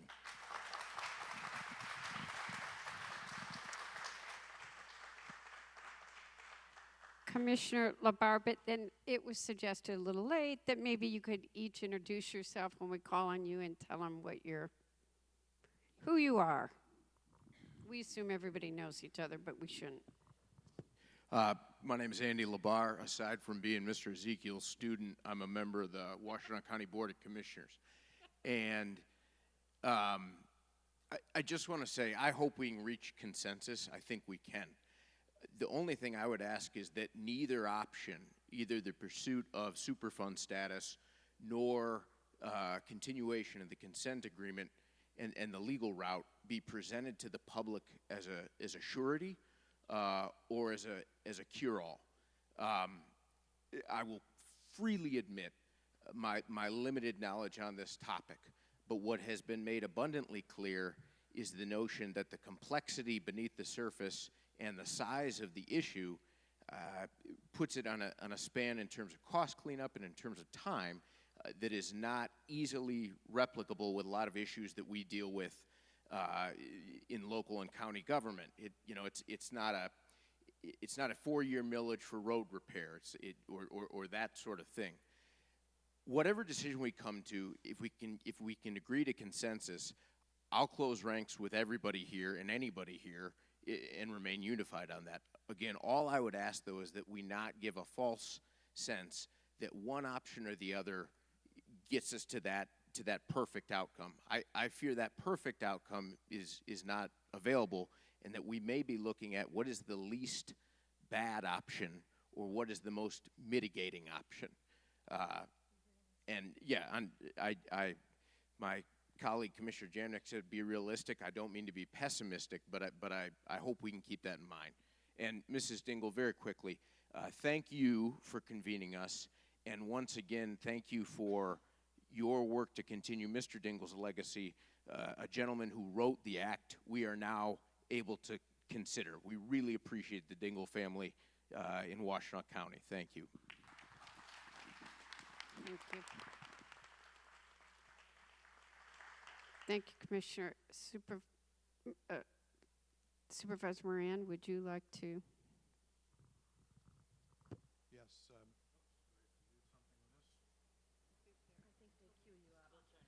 Hello? Can you hear me now? Good. Good evening. My name is Mike Moran. I'm Ann Arbor Township Supervisor and have been for the last 17 years. 15 of those years I've been chasing around this plume, both on behalf of Ann Arbor Township and as a member of CARD. Ann Arbor Township was long been a member of CARD, Committee for Action on Remediation of Dioxane. And we're in a slightly different position than a number of the jurisdictions that you've heard from tonight. We are not an intervener in the lawsuit. We're not an intervener for some reasons, but in 2016, the Ann Arbor Township Board of Trustees adopted a resolution to petition the EPA to designate this site as a Superfund site. That is still our position today. At the last board meeting that Ann Arbor Township had, we again reaffirmed our position that we should ask the government, that we should petition the EPA for their intervention, and I was authorized to sign a letter asking the governor to consent to EPA participation in the cleanup of this site. We did that for a number of reasons, the most of which is that it's been more than 30 years since this site was declared as a contaminated site by the state of Michigan. And during that 30 years, the plume now has expanded to being more than 4 miles long and more than 1 mile wide. Scioto Township wells, some of them have been contaminated. Dioxane has been found in Barton Pond, where of course there was a hydraulic barrier that would prevent that. Well, not so. Ann Arbor Township wells are threatened. Barton Pond is where the city of Ann Arbor gets 85% of its drinking water, and that water is sold to a number of other jurisdictions, including Ann Arbor Township. So our residents too are exposed to that water. In addition, there is, to date, despite 30 years involvement, no contingency plan whatsoever for how our residents will be protected if Barton Pond becomes too contaminated to be a drinking water source. There is still no adequate well monitoring network capable of observing the extent of the plume or predicting the direction or rate of expansion of the plume. During that period of time, the state of Michigan downgraded its statutory regulation, and now the state of Michigan's plan is not to eliminate or clean up the aquifer, it's rather to manage the risk. While that's the status in the state of Michigan, the federal law and the EPA is not bound by that. Its statutory authority still would seek to clean up the aquifer. These are the reasons why the Board of Trustees took that position in 2016, and while they continue to hold that position. Because the last governor would not sign a letter of consent, the EPA was only able to participate in a limited way during that last year, but during that year we gained substantial additional assistance by even their limited participation. I think they are more aggressive, they're more substantial, and permanent participation would be a substantial benefit both to our negotiating of our partners and toward the ultimate resolution of this potential cleanup. I know that some have said that we don't want to put the position that Gelman would be less willing to work with us because now we're talking about getting the EPA involved here. I think that shows a number of things. It shows they want to stay in the state court under state law and not be exposed to the more serious provision that the EPA could provide. In addition, I want to just reflect on one thing. A colleague provided me today with a 2017 article in MLive, and it was an interview with a number of the Gelman attorneys when these other jurisdictions sought to intervene in the lawsuit. And what that said was, quoting the attorney from Gelman, this is only in 2017, that removal of all of the contaminants is, quote unquote, unreasonable, and, quote, goes far beyond what is required under Michigan law. Well, it's true that it goes far beyond what is required under Michigan law. That is not a reason to avoid petitioning the EPA. It's the reason to get them involved.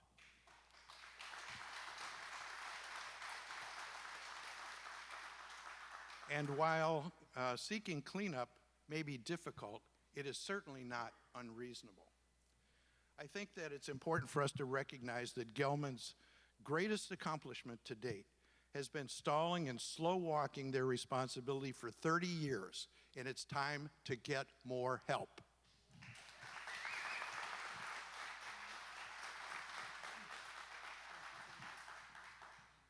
Hello, I'm Kathy Knoll, Scioto Township trustee. For the last 2.5 years, I've been the Scioto rep on the card group, which has been very interesting and educational for me.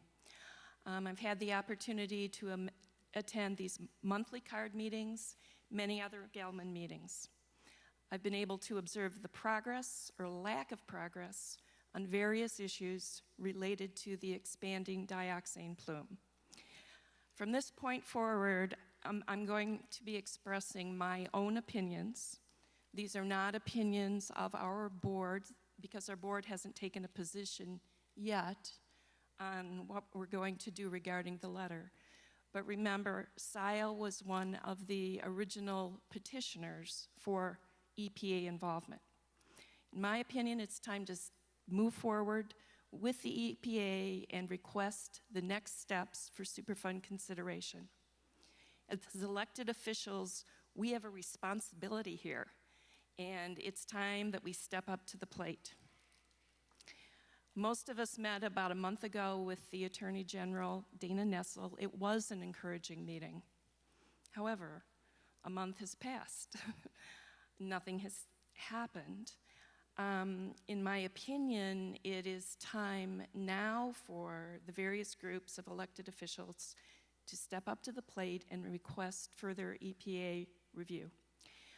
One other point I want to make in response to a comment that was made earlier, I think it was by Mayor Taylor, commented that there were some risks involved with EPA involvement. I want to note that there are risks involved with our current situation and with court oversight or individual oversight with enforcement of our current consent judgment. For example, at a recent card meeting, we were informed by DEQ, now called Eagle, that they had chosen to not enforce a violation that had occurred 2 consecutive months. The readings on a specific monitoring well had exceeded 85 parts per billion. Well, under the current consent judgment, and this is all public record, the DEQ was charged with enforcement, and Gelman had certain steps they were supposed to take given the 2 consecutive high readings that exceeded what was allowed under our current consent judgment. Well, the DEQ made a decision to not enforce it, and we're still waiting to hear more on this one. But so my comment is there are risks either way, and we know some of the risks now where we are with the current consent judgment. Thanks.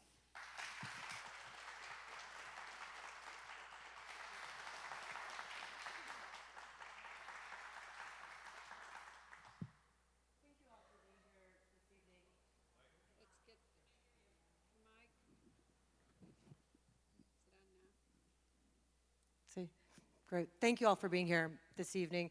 My name is Felicia Brayback. I am a Washington County Commissioner. And I want to thank Congresswoman Dingell for bringing us all together and having this discussion. We've been having them for so long, longer than any of us have, or that I think have been up here. What seems to me is that at this point, there are options that we can pursue concurrently, that there is, although there are some risks in any way that we go, that the status quo is unacceptable. We've been living the status quo for a long time now, and we know what it looks like. And so, I mean, I think there are many options, or many issues that we are all faced with where folks can, residents and folks in the community can ask, well, why try something new? And we try something new or different because the current state does not cut it. And so I'm looking forward to working with not only my colleagues on the board, but other municipalities to be able to make a clear statement that the current status quo is unacceptable, that we need to try something new, and even though we don't have assurances, we know what this current state looks like. And so at this point, it feels like exploring other options is the way to go in terms of making it clear that the status quo is not the place to be.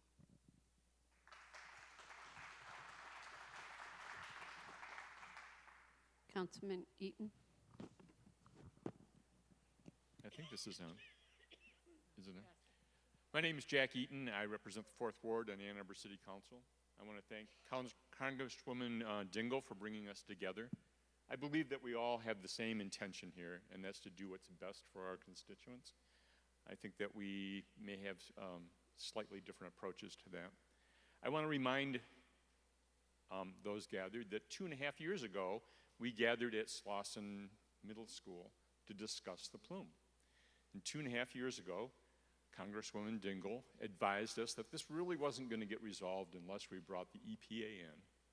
Here we are 2.5 years later, having not listened to that advice, still debating whether we're going to ask the EPA to become involved.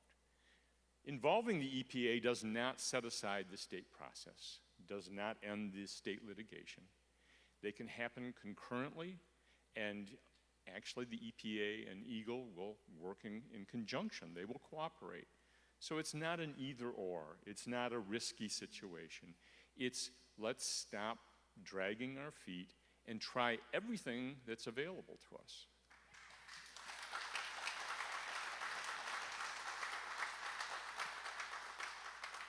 I would point out that a month ago, we delayed action to see whether the consent judgment negotiations were going anywhere. A month later, I assume that they're not. We've gotten no good news. So we've got a great governor, we've got a great attorney general, and we now have a great new trial judge in the court case.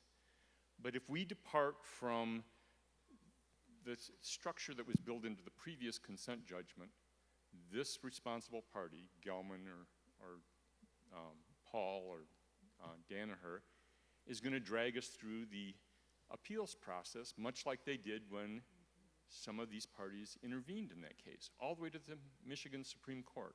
It will not be any quicker than bringing in the EPA, and it will drag on. But if we ask the EPA to come in and assist us at the same time, those things can happen concurrently. We won't end up 2.5 years down the road from now still waiting for anything to happen. So I intend to bring this to Ann Arbor City Council to act. And I hope that other bodies gathered here with us will join us. But as many of you as possible, but we're going to push forward whether we have partners or not. It's time to stop dragging our feet, and it's time to vote.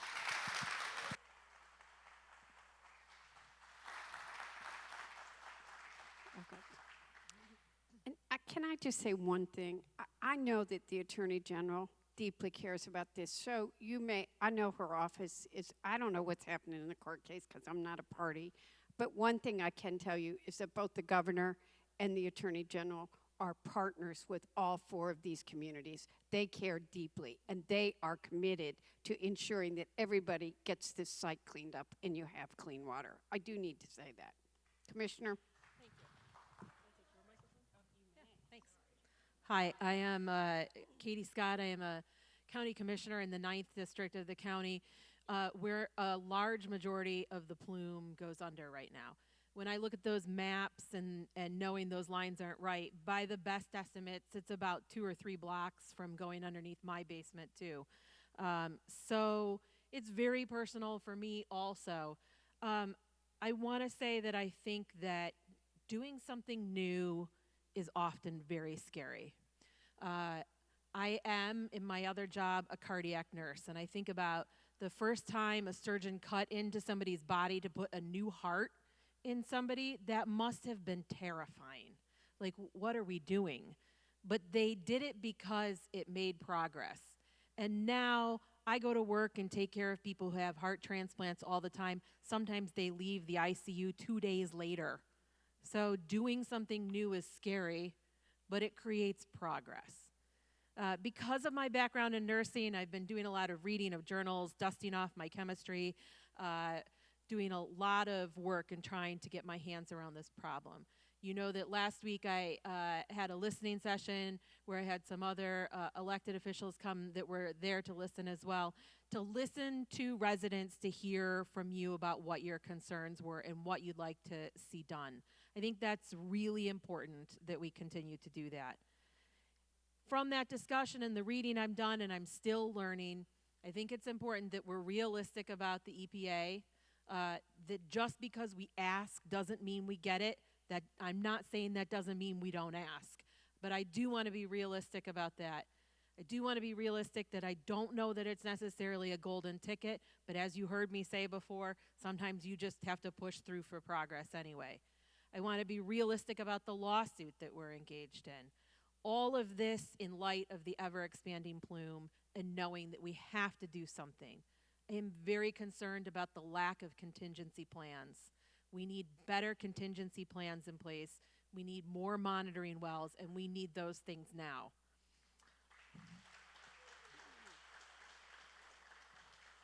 The final thing that I want to say is that I come to my political activism through labor. I am a proud member of my union, and what I know is that whenever we try to make a change at work, the first thing that happens is the boss tries to divide us.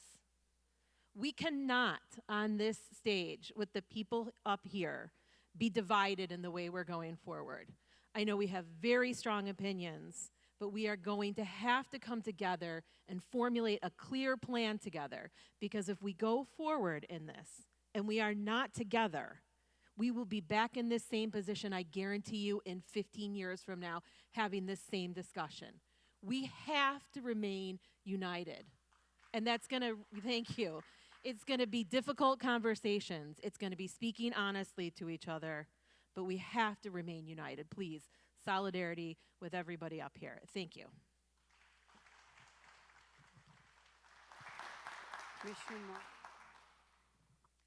Hi, my name is Jason Morgan, and I serve as chair of the Washtenaw County Board of Commissioners.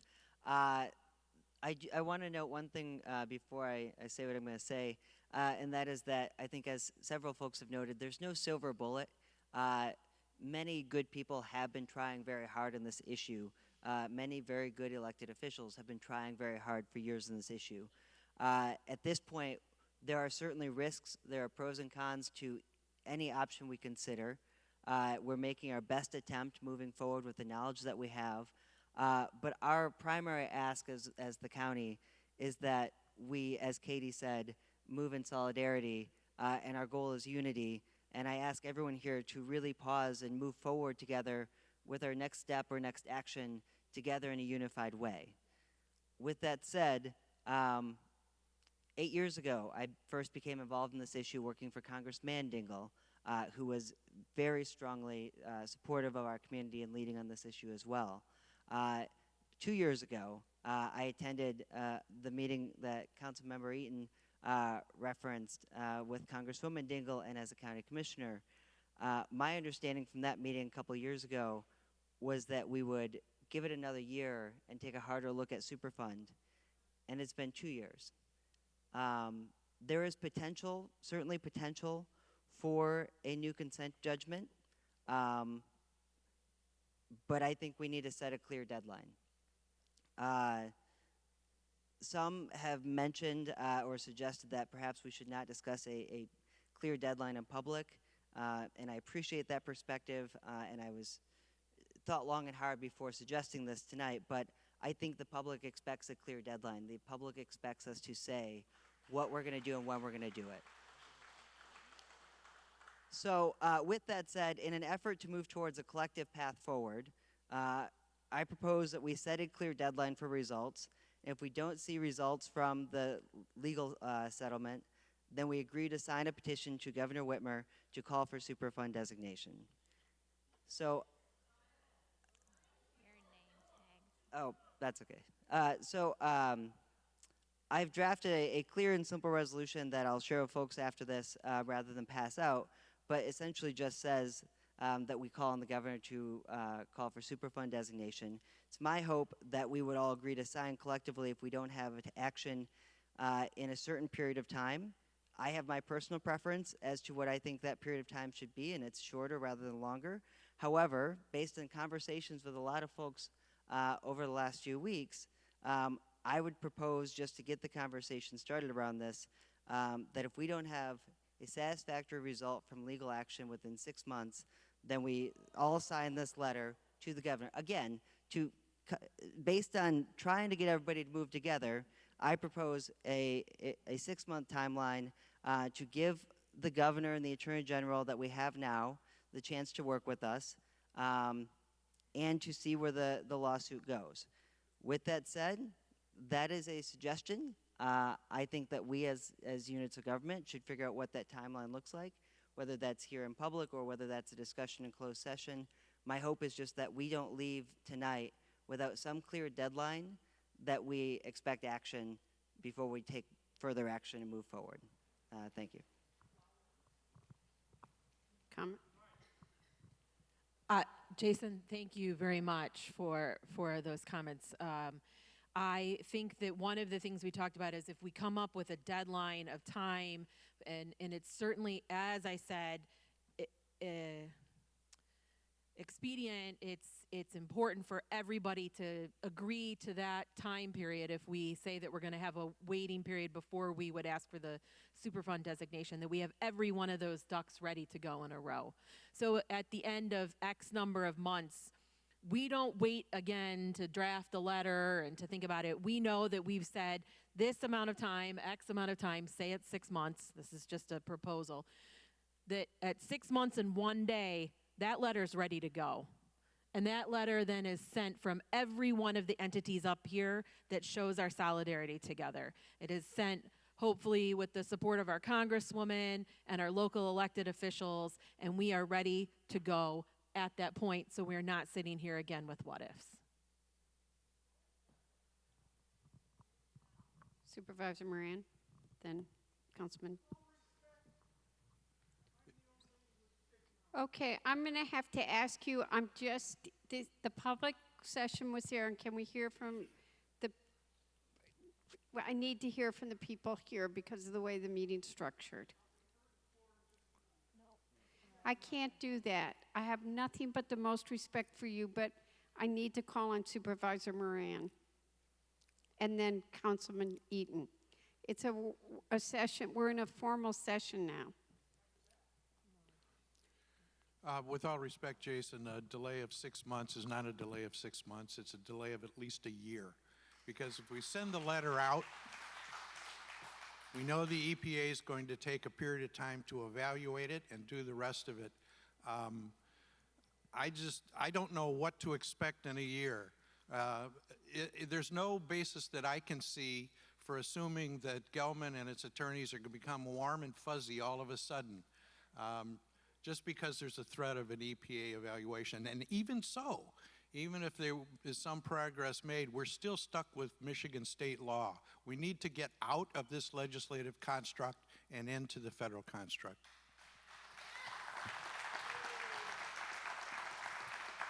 Councilman Eaton. understand your desire to bring us all together. And I would suggest 3 months. If 3 months from now, nothing has occurred in the negotiations for a consent of judgment, that we all act. And it's still going to take a period of time after that to pass the resolutions at each body, to draft the coordinated letter and send it off. So it will end up being basically 6 months if we begin to act in 3 months. And so I am really hesitant to put it off that long, but if we can if we can act together, I'm willing to wait that long. Councilwoman Lamb.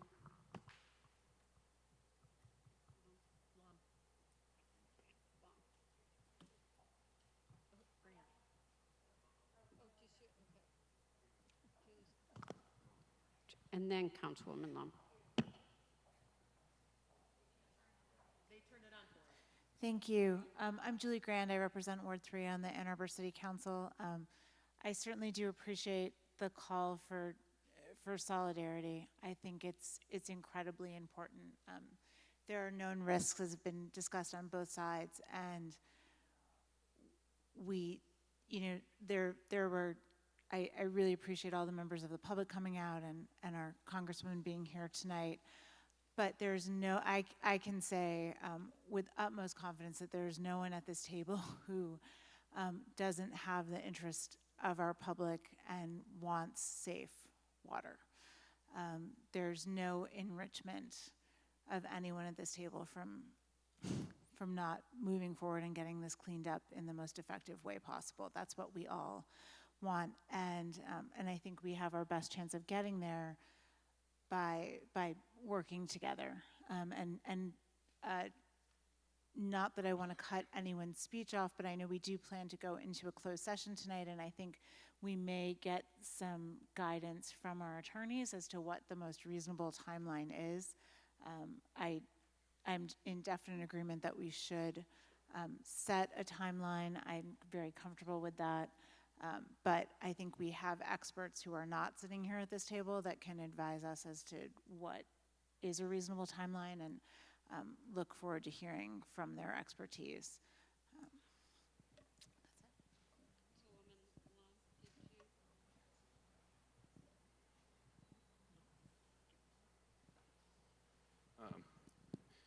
Thank you, Congresswoman Dingell, for putting this together, and thanks to everyone showing up. And it's an honor to be up here, and it's a lot of responsibility as well. These are big decisions that are being made. My house sits on top of this plume. I represent the 5th Ward. I've heard many people speak up tonight. All but one, I think, supports petitioning the EPA. We're going to be going into closed session. I would like to know the reasons why we should wait, but they're going to have to be good reasons. We've waited long enough.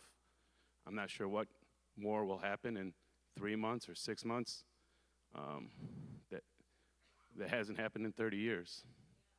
And so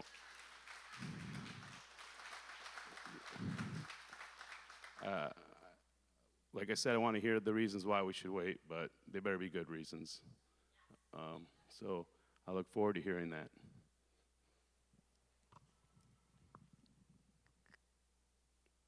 Jeff, I'm trying to figure out who wants to. Did you want to go, Jeff? We can come back down. Councilwoman Lum, you don't want to speak?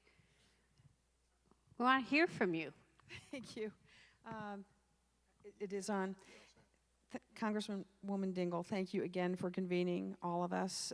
You have really gone the royal mile to advocate for every unit of government in your district on this matter, and your clarion call for consensus is something that we are all we're responding to your leadership in this regard, and there's no one here, none of us, who don't agree with you that we need to work together and that consensus is critical.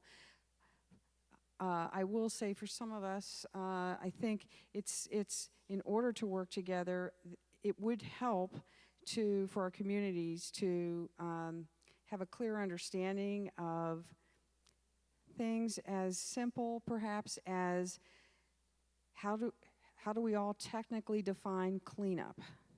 Because I think there are different views on that definition. So we need consensus around the technical definition of cleanup. We need a clear consensus understanding of what specifically is the desired outcome, and what specifically we want Eagle to do differently and when, and then confirmation too that if we do send a no confidence letter to the governor and request EPA involvement, because I've heard different views on this, frankly, if this sort of action would end or suspend the lawsuit. So can we continue, to do the full court press and attack this problem, with everything on the table, basically. So those are just a few questions that I do think we have to work through together also, and then arrive at a mutually agreed upon path forward. So thank you again so very much, and thank you everyone for coming. And I'm sorry I was late. I have my Ward 2 first of the month get-togethers, and it was the first Thursday of the month, so I was late, and I apologize. So before I want to answer a couple of those questions. I've been hearing this like you have, and I think what crystallized me in bringing everybody together is I was on a phone call. I wanted to make sure I was prepared, and this wasn't for this meeting, but it was for the last meeting. Quite frankly, I've been at so many meetings, and I hear everybody yelling at each other, and you don't get anything accomplished, and I hear this fact and that fact. So I approached this like I was back in college studying. And I was on a conference call with both EPA and, now it was DEQ that day, it's now Eagle, and asking questions. And that day on the phone, the word pristine was used. It was very clear, and Eagle then did acknowledge that, EPA has been very respectful of their colleagues at Eagle, wants to work with them, has been very clear that they want to partner. So they're very careful when they're in public settings, but EPA has stronger guidelines. And they use the word that they want to take an aquifer to a pristine standpoint, and Eagle pointed out that, look, here's a reality. This will never be a pristine site. But their principles, and I have their EPA principles here, is if groundwater that is current or potential source of drinking water is contaminated above protective levels, e.g. for drinking water aquifers, contamination exceeds federal or state MCLs or a non-zero MCLG, a remedial action under CERCLA would seek to restore that aquifer to beneficial use, meaning drinking water standards where practicable. Groundwater contamination should not be allowed to migrate and further contaminate the aquifer or other media, vapor intrusion into buildings, sediment, surface water, or wetland. So that is a very clear, stronger, and I have it right here and can share that with anybody. I can give you more, but I think that really, I asked them to send it to me. I got it for tonight, and I'll share that with anybody. Yeah, I'm going to come back to you guys, but we haven't heard from him yet. Hi, everybody. Thanks for coming. I think I see a lot of faces out here that I've seen at every Dioxane meeting I've gone to, and I think everybody's as tired of having this conversation as I am. I don't see that we have made any progress. I think it's really time to move forward. I hope we can get consensus somehow in the coming weeks on submitting the petition for the Superfund designation. I don't want to keep coming back to you and having to answer questions that I can't talk about because it's a confidential legal discussion. I think all of this needs to be out in the public. I think everybody needs to understand what's going on. I think there needs to be as much pressure on Gilman and on the state as we can possibly put on them. This is our biggest mechanism to do that right now. And so I think that we have no other choice but to go forward with this. And so I hope that through this discussion this evening, we can all get on the same page and move forward together. I'm optimistic about that, while I'm a little bit more pessimistic about the short-term possibilities of significant cleanup happening quickly. I think that this is just the only path that we have to go forward now.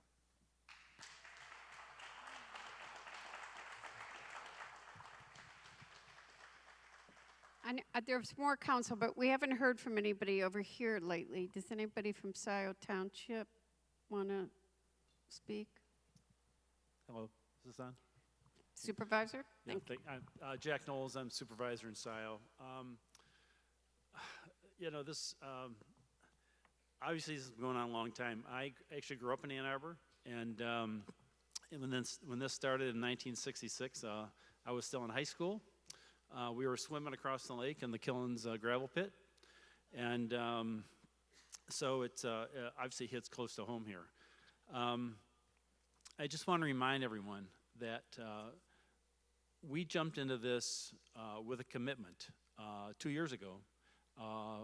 We're the only community that's in this in every action. We're an intervener. We were here 2 years ago, and so we will continue to aggressively defend our residents against this problem, against this problem and the necessary cleanup. So I don't have a lot more to add. There's been a lot said here. You know, we being an intervener, as the other interveners are, getting advice from their legal counsel. I can't say anything relative to that, but we have a big investment there, and I feel that we have to listen to them also, and balance that with everything else. So, anybody? Thank you. Thank you. So, which council person wants to go next?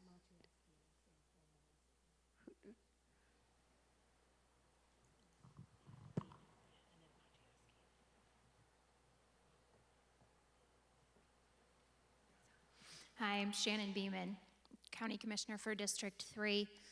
I think I just want to expand upon something that Jason said in terms of a timeline.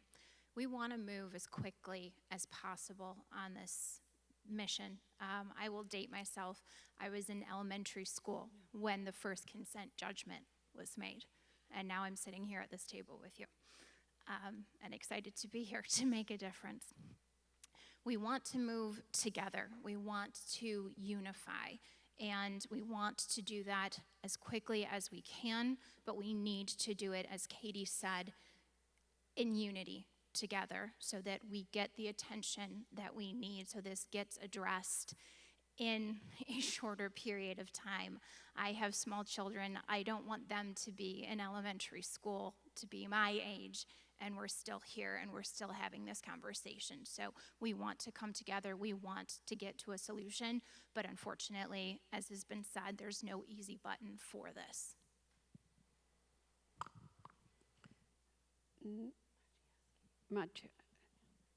I'm sorry, Commissioner. I can't. First of all, the lights are so bright you can't see anybody, and I want everybody to have the chance. Commissioner.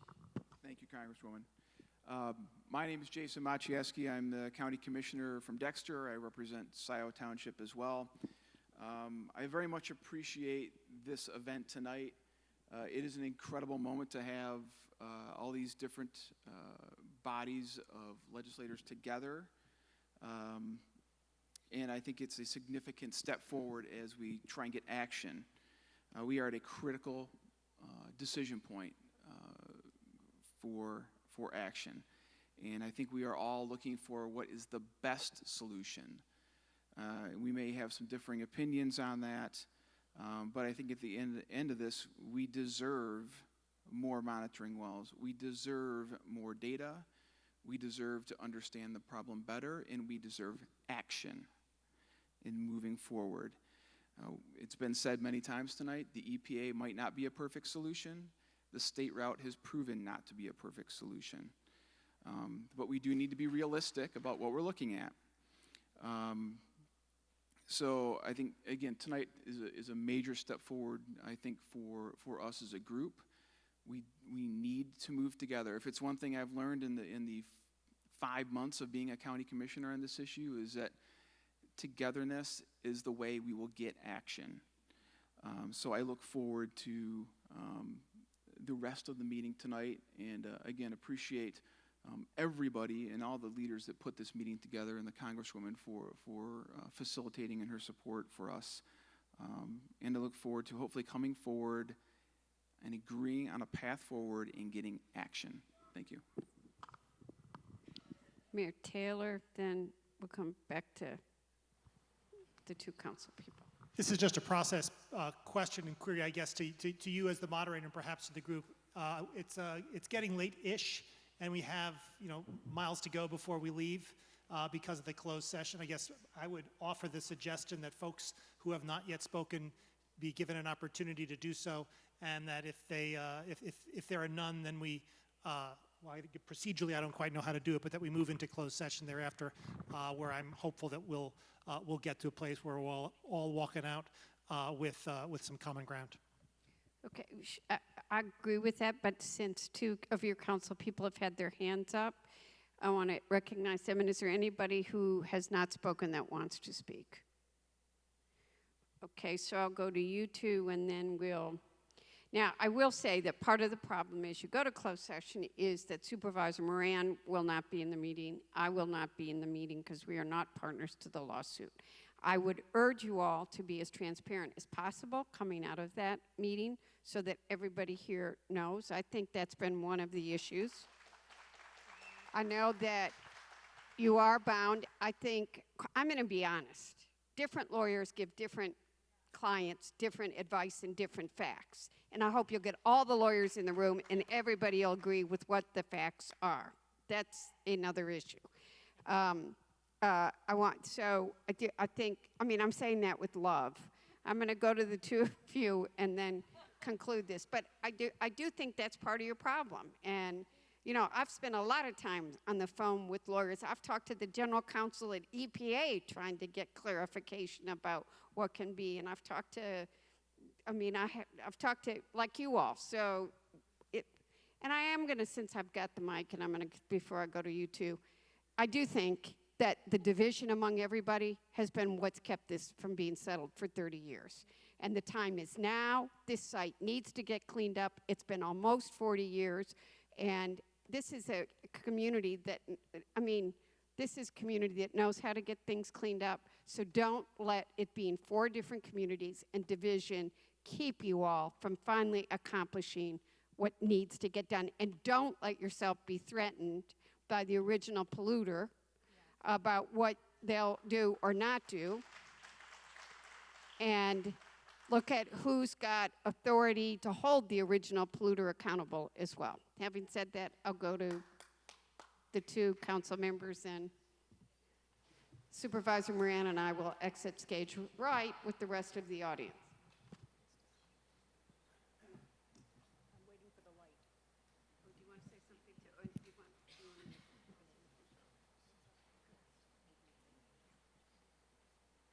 So we got 2 more comments after this. Hello. Only the light is out. Okay, Kathy Griswold, City Council, 2nd Ward.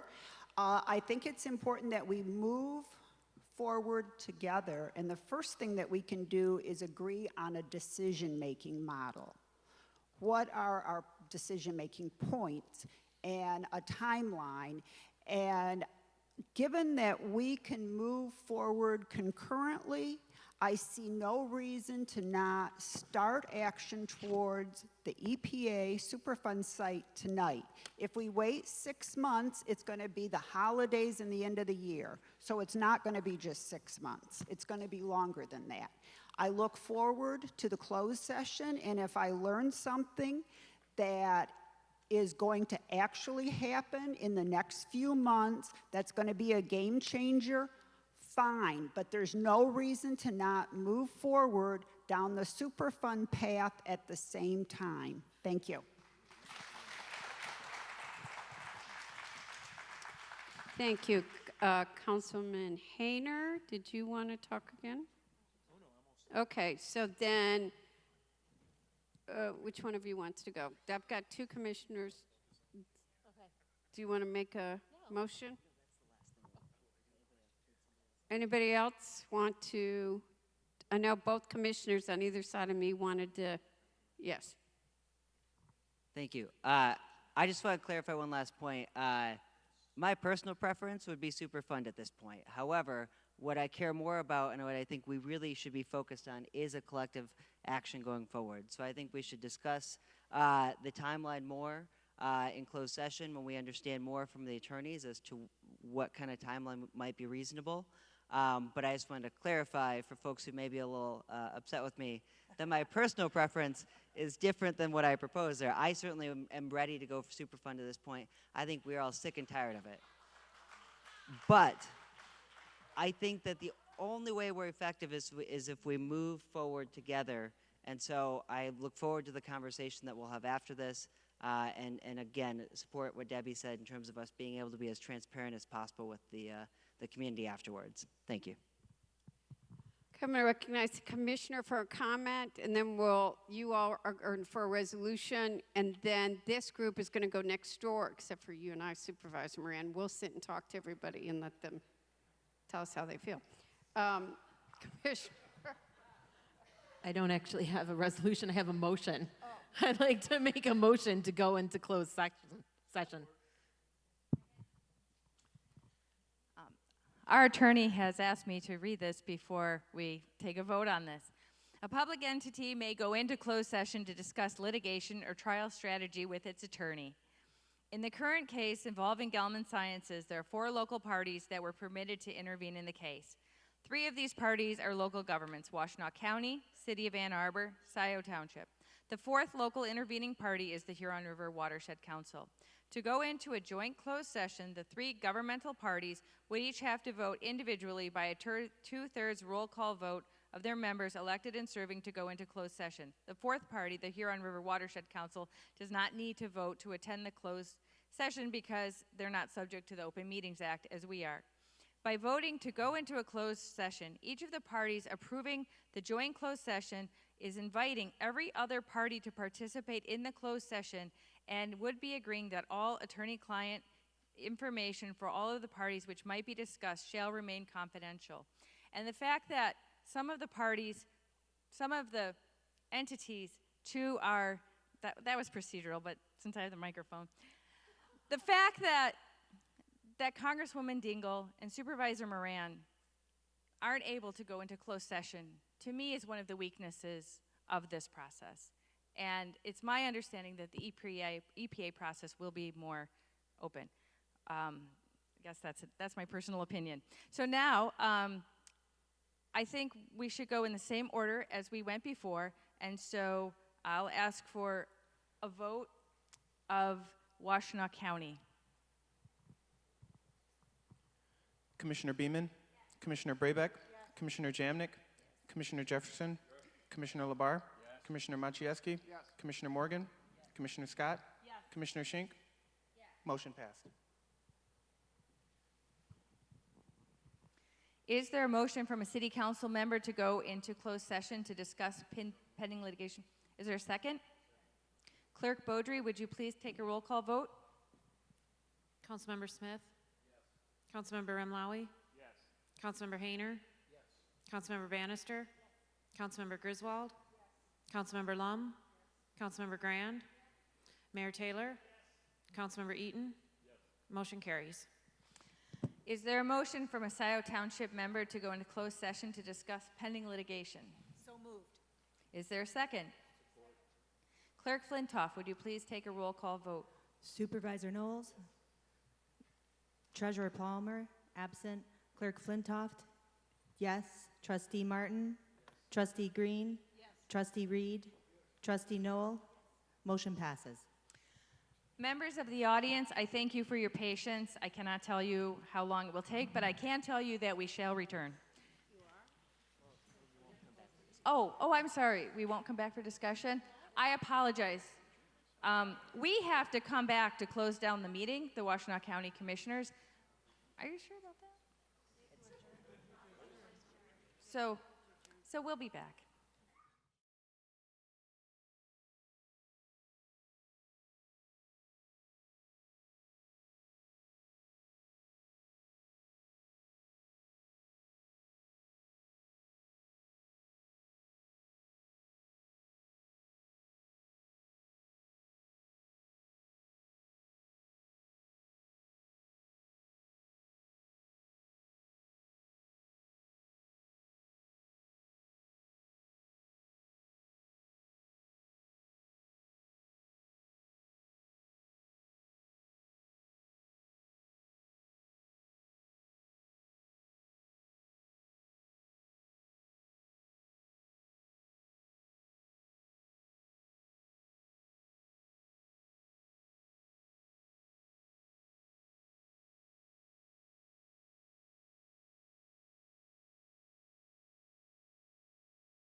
Okay. Is there a motion from a county commissioner to come out of closed session? Support. All those in favor? Do you have to do a roll call? Okay. Is there a motion from a city council member to come out of closed session to Second. Okay, Clerk Beaudry, handle that however you would like. No, we decided a voice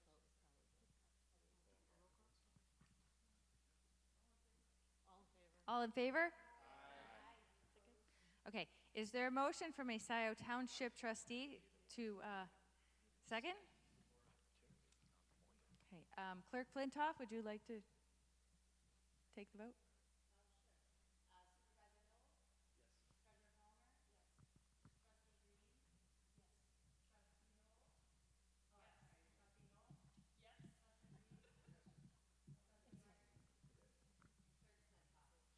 Okay, here, on our, we've got any pending issues. I'm guessing there aren't any. And so I want, before we adjourn, I just want to say thank you, everybody. The goodwill was flowing. It's a tough topic, and I think we did a great job. So thank you very much. Do I have a motion to adjourn? Yeah.